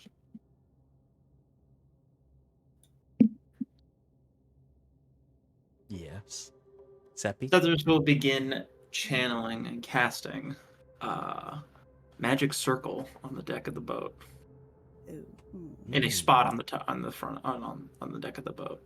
What does that do? I guess we'll find I out. create a 10-foot radius, 20-foot tall cylinder of magical energy centered on a point that is on the ground. That you can see within range. Glowing runes appear wherever the cylinder intersects it, and I could prevent certain enemies from getting inside. Nice. Okay. Essentially. And is Fearn technically a fae? No. Or fiend? Alright, good, then no. He has fiendish ancestry, but he's considered almond. Okay. Then I'm going to prevent all the creature types that are listed. If there's one or more, so I'm just going to be safe. I got a 23, Sean. Imagine if you just like force pushed me off the boat. Well, it's not the entirety of the boat. It is a 10-foot radius circle that's on the deck of the boat. Oh, yeah. You put it in the stern, where Yeah, where the wheel is, or the mast. I'll draw it where the helm is. I like to imagine the entire crew in this, Oh, there's 20 several of the diameter. crew like immediately rush into it. The crew is petrified. Like they're struggling to do their work, and Sass is able to help them with this roll to keep them moving. And with a 21, you're able to, and thankfully, 23. with a 23, thankfully you're able to because your ship was about to hit one of these like tower rooftops, which would have disrupted the entire thing. Mm-hmm. But you get them back Being working very careful. through the fear, because they were literally, the captain was like yelling the last like 10 minutes of travel because the crew is not moving. They're so scared. And I will take a different approach. And am I the one at the wheel right now? The helm? The captain Or- is, but you are Captain like is helping his telling daughter him. with the crew. All right. And I will just, as we're walking, I'll just be like, I know this is fucking scary. I know. I don't know why. I just have this feeling that we just need to leave them alone. Go about your things as you normally do, the best you can. Don't let them know you're afraid. I need everybody to give me charisma saving throws. Oh no. We're I gonna was get gonna- possessed. I was gonna do something. You go ahead. Um, Even from my circle. I was gonna reach into my pocket and slap my face, kind of like powder. Mm-hmm. And I was gonna cast, because Bruce is just still curious. I'm gonna cast a blink spell on myself. Temporarily go ethereal and just see like what he's able to kind of see if there's anything different. Yeah. The boat just floats and you just stay in place. Sean. Yes. I don't know if this affects anything, but targets inside the cylinder can't be charmed, frightened, or possessed by the creatures. No worries. This does not affect. Okay. Is not affected by it. Charisma roll. Poo. What did everyone get in their charisma rolls? I'll resolve your ethereal question in a second, Bruce. Wait, charisma saves. Sorry. Yes. Not Yes. Okay. I got a dozen. Okay. 12. Sass. 22. Okay. Septimus. 7. And Bruce. I have an 18. I'm gonna bump it up to a 23. Okay. And where is everyone? Is everyone inside Septimus' cylinder? Sass, you really kind of wouldn't be because you're moving Yeah. about the ship. Right. Yeah.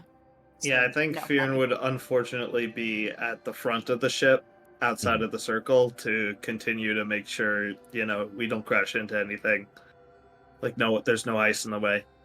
Imagine Bruce is like right And he's got his outside- weapons out and all that.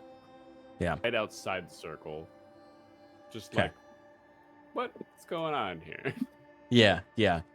So Septimus is really the only one inside the circle. And the crew, and a bunch of the crew members. The crew are like taking shifts in the circle, like, and every now and then stepping out to go help Sass, but then like as soon as the task is done, like rushing back into the circle. Because that spectral cold, that unnatural cold, is not felt in the circle. But Sass, you passed the save. Bruce, you also passed the save. Theron, you don't pass the save. So I need you to give me a Constitution saving throw now. Oh boy. I'm good at these, though. Septimus, you don't pass, but no effect happens to you because you're within the circle. The Uh, trigger, you'll experience the trigger, but the effect won't happen to you.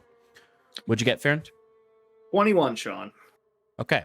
So you do not experience the exhaustion effect that comes with this magic.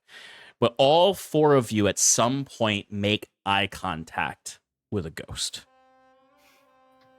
That they get so close to the ship now that you can see and discern their faces. Each of you looks into the eyes of a ghost, and they look to you. And there's such sadness and sorrow in the eyes.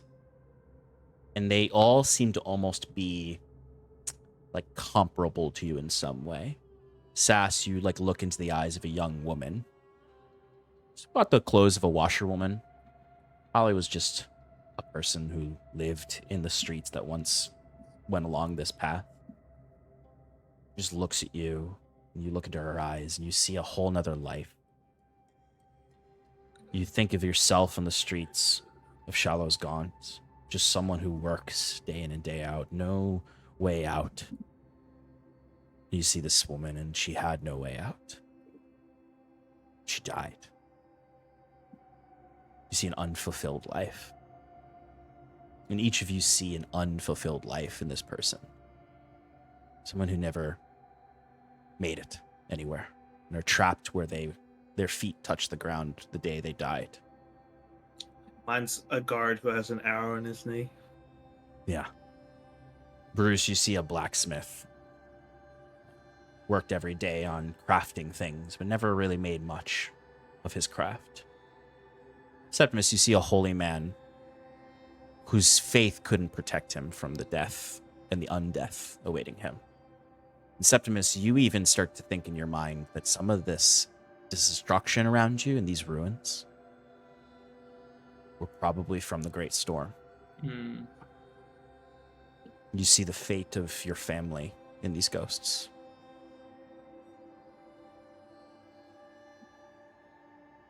Thankfully, none of you are stricken by this grief mechanically. Theron was almost hit with some severe exhaustion. It was not going to be one level of exhaustion. It was going to be 3 if he failed that save. Oh my lord. Yeesh. As you feel these ghosts are leeching life from the ship. You see several crew members collapse from this exhaustion, weeping.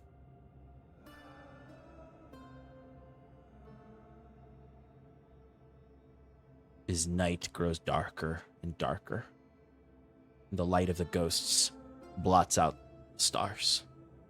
There's just this ethereal sorrow and cold. And you survive the night, but the crew is decimated by this. Oh no. We couldn't have warned them, like, don't look into their eyes. No one You see their dies, thankfully. Oh god, thank goodness. But as the sun eclipse starts to rise over the horizon, very few were able to sleep. But as the sun breaches over, many of these ghosts begin to vanish. Not all of them, but the overwhelming majority of them begin to vanish with the sunlight coming out. As you're now able to see in the distance the actual structure of Stormbreaker Landing. Mingled amongst these high bluffs and cliffs is an alcoved bay with a half-circle stone wall that is concave to the bay, and at the ends are the lighthouses. And you can see one quite tall, and at the head of it is that ethereal turquoise green light of horrible energy. Piercing from the water are the ruins of ships all around this area, as well as broken piers and wharfs that once were the robust port of Stormbreaker Landing that is now all sunken fully or half into the sea, and is just this rippling, broken, destitute detritus all across the water, with a single path down its center of clear water, leading to what you can see is the faintest, tiniest warm glow light of a lantern of what remains of Stormbreaker Landing. Once a robust city is now a single pier and a single lantern. You've reached the point where the oddly seaworthy can no longer traverse the waters. I, without realizing it, I think had been crying. Like tears were streaming down my face, and as they start to freeze, I'll kind of just like shake my head and just wipe at my eyes and look around and say to the captain, Galdus, I suppose this is it, yeah? We'll go from here. You see, Captain Galdus looks different this morning. His face is stone in how serious his look is. His brow furrowed, scrunched.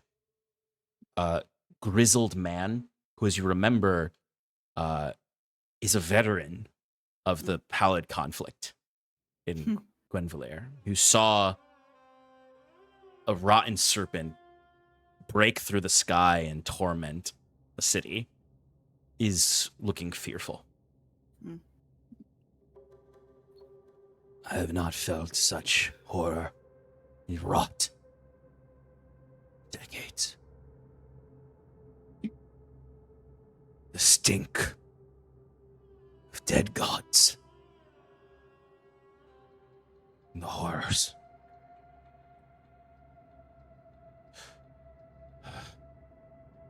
Why you go into this darkness, I'll never understand. But we've arrived. Bjorn is very stern. He goes straight to business. He's like already lowering the dinghy from the side of the boat and is saying to the captain, "Who drew the short straw and is coming with us?" You hear from the crew the voice of his daughter. I'll take them. No. You will not leave the ship. That's the least I can do. We were offered this job. We will ensure it happens, Father. He looks to you, Sass. That rowboat better return by sunset with my daughter alive. It will. You have my word.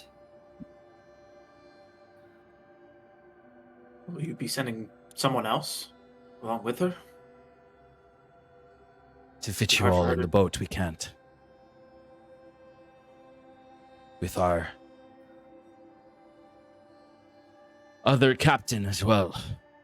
You see Captain Altheon on the deck, just like staring up to the sky, looking around at all these ruins. I'll look at Captain Galdus. We are eternally grateful for the passage, and I think I speak on behalf of all of us that we're very grateful and sorry that we had to pass through that you all had to pass through that and put yourselves in that horrible, the way of the horror. There's not much we can do to, I don't know, we'll think of a way to repay you, and We already paid them. And you see Jacquette, who's been quiet, unusually, has already handed a sack of silver that's in Galdus's hands. And he, like, it's almost like he looks at it with disgust in his face.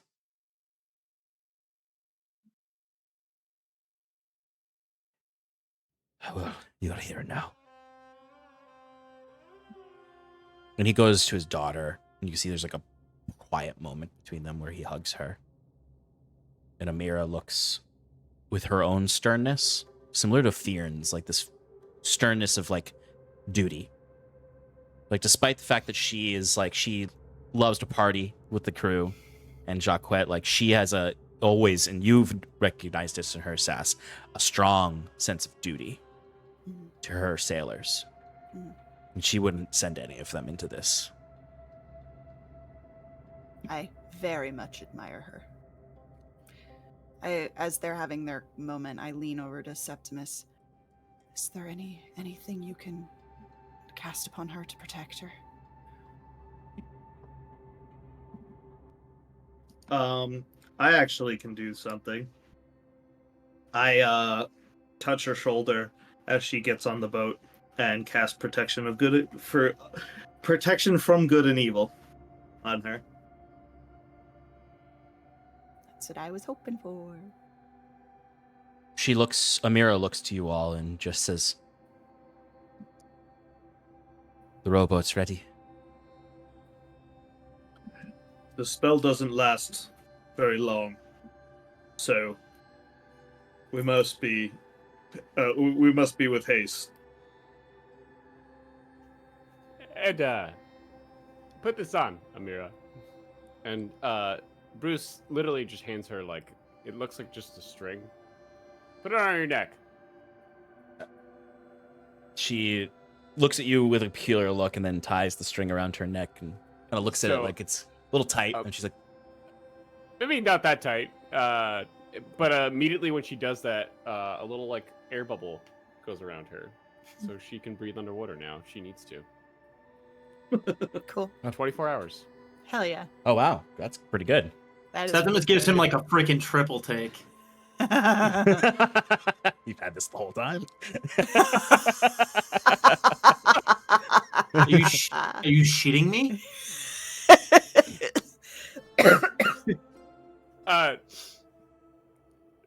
What? I've had this whole time. I just haven't been in a scenario where I felt like we needed to use it. Come on, get on the boat. We're gonna talk Get on the later. boat. Come on, and I'll help. I can't believe you Aldhalor knew I on was too. afraid of freaking drowning in the ocean. You just... I always had it prepared. I had extra string on me. You all Now get you got a onto peace of mind? You all get onto the rowboat. The five of you, Amira, and Captain Altheon, who's still like just wrapped in a blanket, looking like a destitute sailor with this like glazed over look.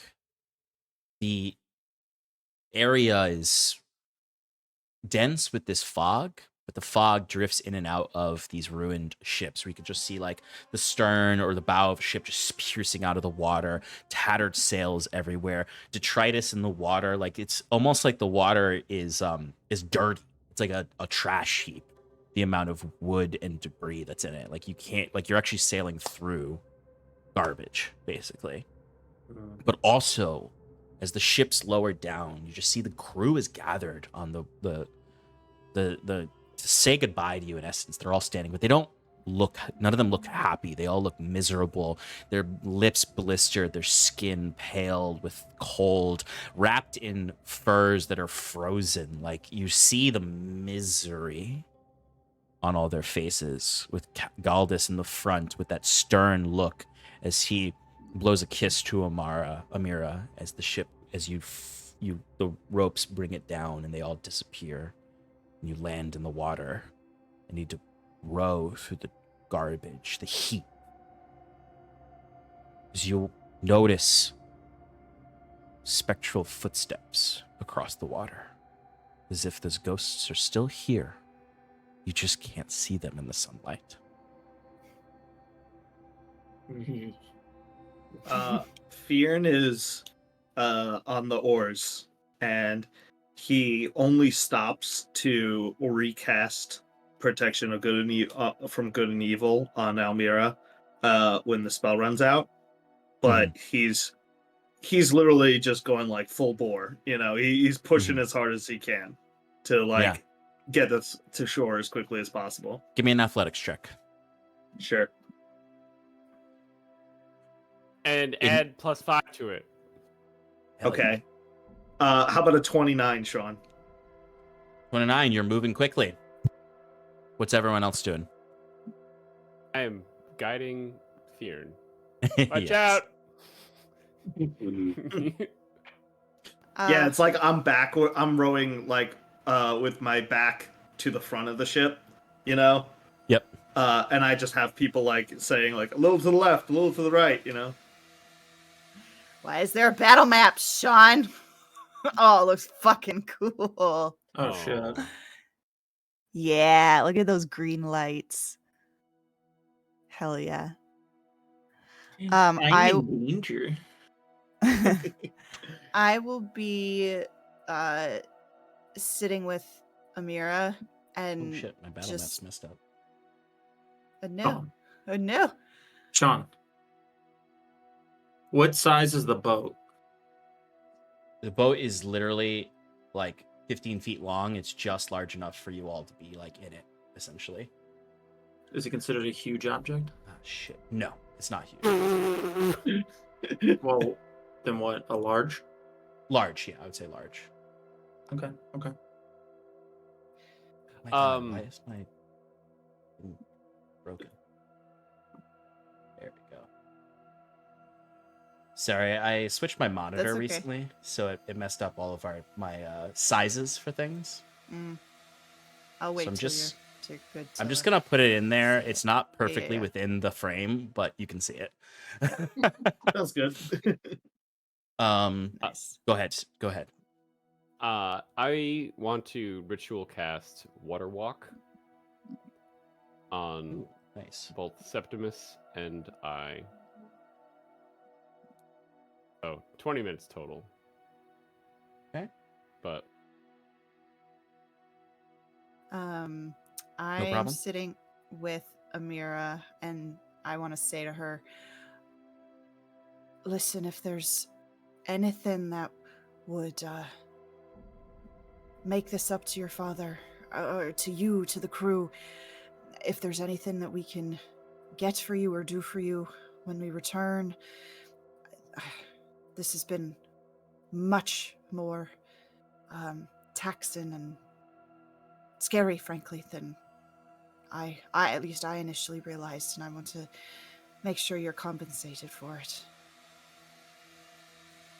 And you see Amira is just looking out, like she's sitting in the front with you, Sass, and she's like, her face is like stone cold as well. Mm-hmm. And she just sort of looks at you, and you can see like grief in her eyes. She's being affected Mm-hmm. by this place. Mhm. She just shakes her head.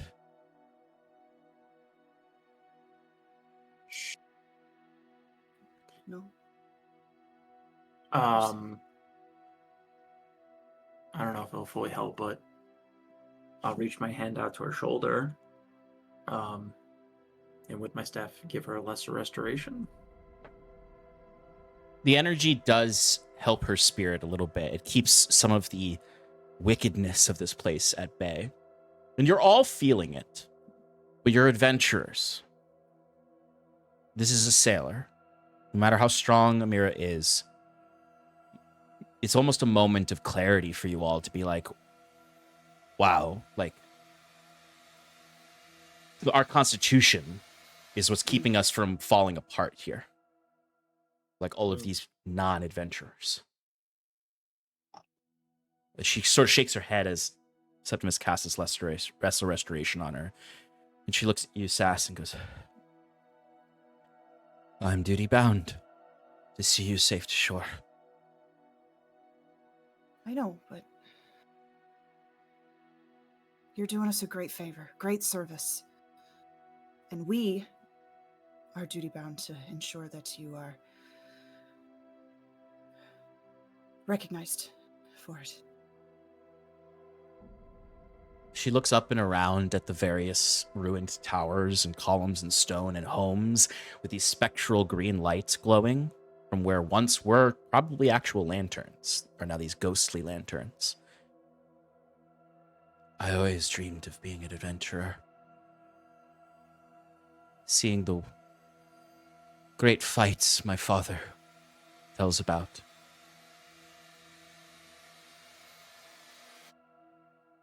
But I think I understand why he feels the way he does about adventurers. And you remember, her father does not like adventurers. You are an exception. In fact, he hates adventurers and believes they're the cause of most people's woes, as a soldier who was forced into a war because of some guy named Curon. What a jerk.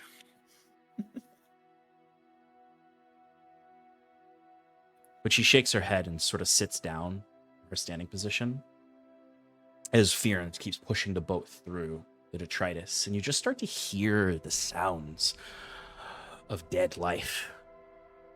Sounds of people walking the streets, whispers as if a crowd is ghostly around you. The sounds of everything, life. This is an undeath you've never experienced, any of you. You've fought specters before, This is a land of undeath. The entire land is cursed, as the stories have suggested. And fear, and it makes you think about your dream. And the way that the dead man spoke of helping these spirits find rest. Yeah, I imagine Fion's had his mask on this whole time, thinking that, this might have something to do with it, and hoping for guidance. As he keeps rowing, he might even, nervously begin humming the same tune that he was from his homeland. As he rows, just to keep the pace going. But you could tell that he's maybe upped the tempo a little bit, trying to get to where he needs to go as quickly as possible. And even as Fearn pushes you through as fast as he can, the passage of the rowboat is painfully slow still through the detritus, where you can see now at the end of this corridor of ruin and graves, it's that little light of that lantern and that tiny pier. And that warmth of that light is looking like the greatest, most comfortable hearth you've ever seen in this field of decay. You need to get to that site of grace. Bonfire. Fearn, you're rowing, and a spectral entity seems to float towards you.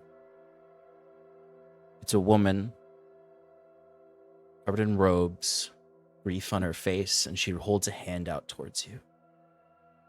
You just hear this slow groan and dead voice.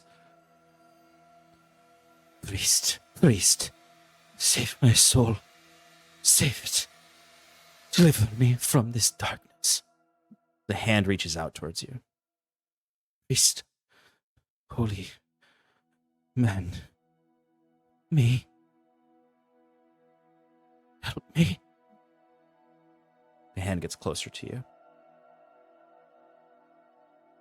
Fearn hesitates from rowing, Don't touch but your feet. as the hand gets almost towards him, he wants to help this spirit, but realizes that there's nothing that he can do, and this is more dangerous than he thinks. This person is an innocent, so he as soon as the hand gets within 10 feet of him, he just starts pushing even harder on the row.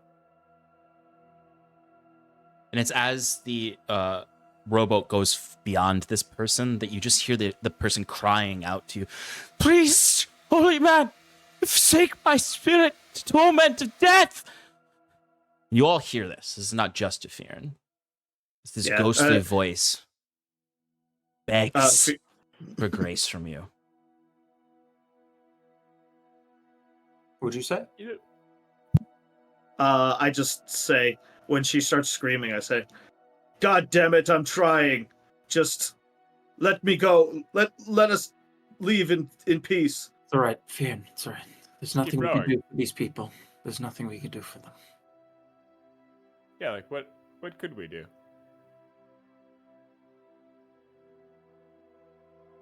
Fearn's just biting his teeth now, and gritting his teeth and just pushing really hard. You could tell he's overextending himself for rowing it this long. He it almost looks like he picked up pace from when he started, and it looks like he's really struggling through it. Fearn, let me. No, you're too slow. You've been missing on your training. You're not I've going to got help this. if you burn yourself out. It's not much longer. At least give me one of them. You'll mess with the flow. I don't push it. The rest of you looking around can see the ramparts of the concave circle that is the outer wall of this former city. You start to notice spectral guards appear, patrolling these. Grotesque forms of Alman, with large, oversized weapons in their hands, hunched, disfigured, longer arms than they should have. Everything exaggerated. One of them stands on a ruined pier ahead of you, glowing that ghostly white light as it's just sort of standing there and looking around like a watch. As you've entered the proper channel, you are in Stormbreaker Landing now.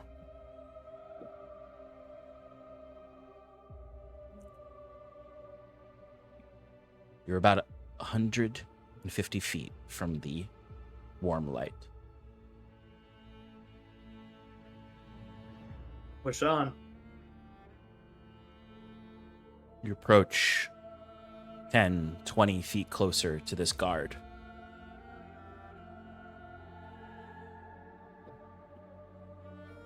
$30, $40. If I haven't done so recently, I recast Protection Good or Evil on Amira. Amira. Thank you. It's as you do that, you notice like a tear come from her eyes as she's overwhelmed by the death of this place. And then you look up as you're in the head of the ship towards this guard, and the head in this disfigured helmet, like it's all metal, but it's jagged and almost like this person had their face caved in when they died. And it looks directly at you.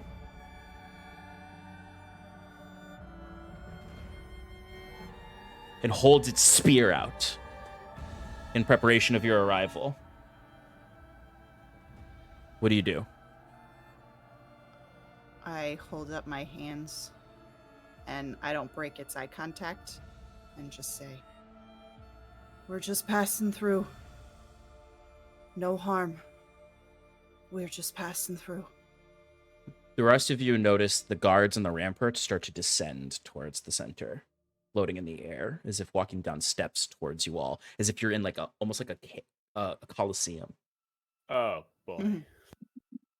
Just nobody make any sudden movements. Ian is pushing as hard as he can forward. The water feels thick here. Yeah. Like there's so much debris in it that you're not pushing through easy waters. You're pushing through almost like slime in a way. Blood. Yeah, he's straining. John, Yes, that other captain that we picked up, is he in the rowboat? he is. He's in the back. What is he doing? Shaking and muttering to himself. Ghosts all around, the spirits of old, the forgotten people. Look ahead. We will. None of us will leave here. None of us will leave here. None of us will leave here. We will. He stands up and starts pushing towards the front of the boat. The only way. The only way. Hey, sit back down. Sit back down. Not fast enough. Okay. Can you Relax. do something about it? Is it what you all do as he's pushing towards the front of the boat? Sal, restrain him. Give me an athletics check from Sal. You now realize as Sal goes to restrain him, this guy's trying to get off the boat. I gotta find Sal's character sheet.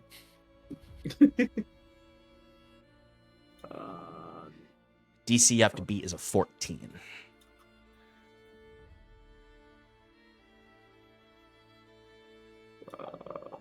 Hold on.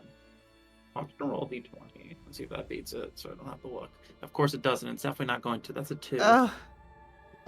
The man clambers forward to the boat, his arm outstretched as if towards that guard in a weird way. Sal goes to grab him, but he slithers out of Sal's arms. Sass. As he gets close to the front of the boat, I will grab onto his outstretched hand and say, "Sorry, this is for everyone's safety." And I will cast Vampiric Touch on him. Okay. What is the that's an attack roll? It's an attack roll. Yeah, that's gonna be a 26 to hit. Roll damage. I am not trying to kill him, to be fair. I'm just trying to knock him out. Spells. Non-lethally sucking his blood. Can't non-lethal spells. 17 damage. Necrotic. 17 necrotic damage. How does this man die? Why would you do this? So this is the first time Saskia's used this spell. Yeah. So her intention, my intention, was just to knock him out, just so he would fall to just fall down, stop advancing. I imagine as I cast it, kind of like he just kind of like disintegrates into this like ghostly green energy, and I almost am like, just the fuck, like that's not, and I just like look around to everyone. It's like, that's not what I meant. That's not what I meant to do. The ghostly ashes that he disintegrates to then flow. It's interesting. They almost fall as if his body would have fallen, as it would have landed in the water, but they sweep up in a ghastly wind before you see the spectral form of Captain Altheon now floats out. Fuck. What did you do? I just wanted him to go unconscious so we could go in the bottom of the boat. I didn't know that was gonna happen. That's not what I wanted to do. His spirit joins the ranks of the undead here. As you all might presume, anyone who dies in the Gosu Haunt joins the army of the dead. Fuck.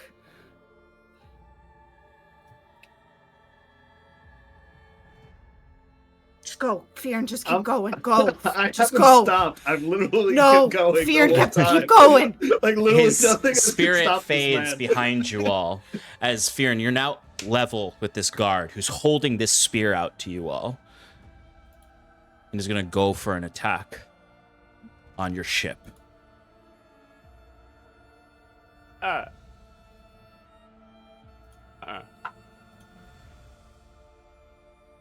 You're passing him, and this spear, at first you look and like, he's not close enough. He doesn't have the reach to hit us. And then he brings the spear up, and it almost grows in size, and it comes crashing into your boat. You feel the boat seismically shift. The waters swell a little bit. As you take this hit, the boat gets pushed back 10 feet. As you can hear the cracks and creaks as the wood begins to rot and fall apart. Water starts to enter your boat. Oh, jeez. Oh, no. Oh, no. Oh, no. Septimus, I canceling on your boots. You should be able to walk on water, right? Fionn, give me another athletics check to see if you can get this boat to the light before it fills with water. Oh, boy. Sean... Do I get to add 5 again? It's up to Bruce if you get to add 5. Oh, yeah. Can I keep yelling at him just to keep going? I'll give you a bless as well. What is that, like a D4 or something? It's a D4. Yes.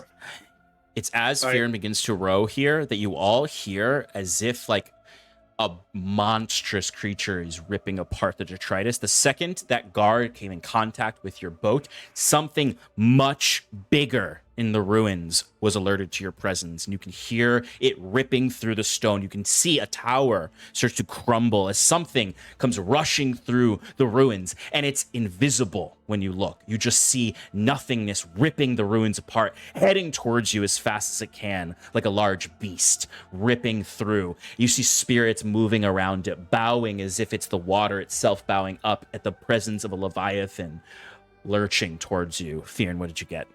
Dirty 20. Literally exactly what you needed. You needed to get a 20 or Yes. higher. As God. Fearon is rowing and rowing and rowing, the boat is filling with water. The wood is actively rotting to necrotic energy beneath you.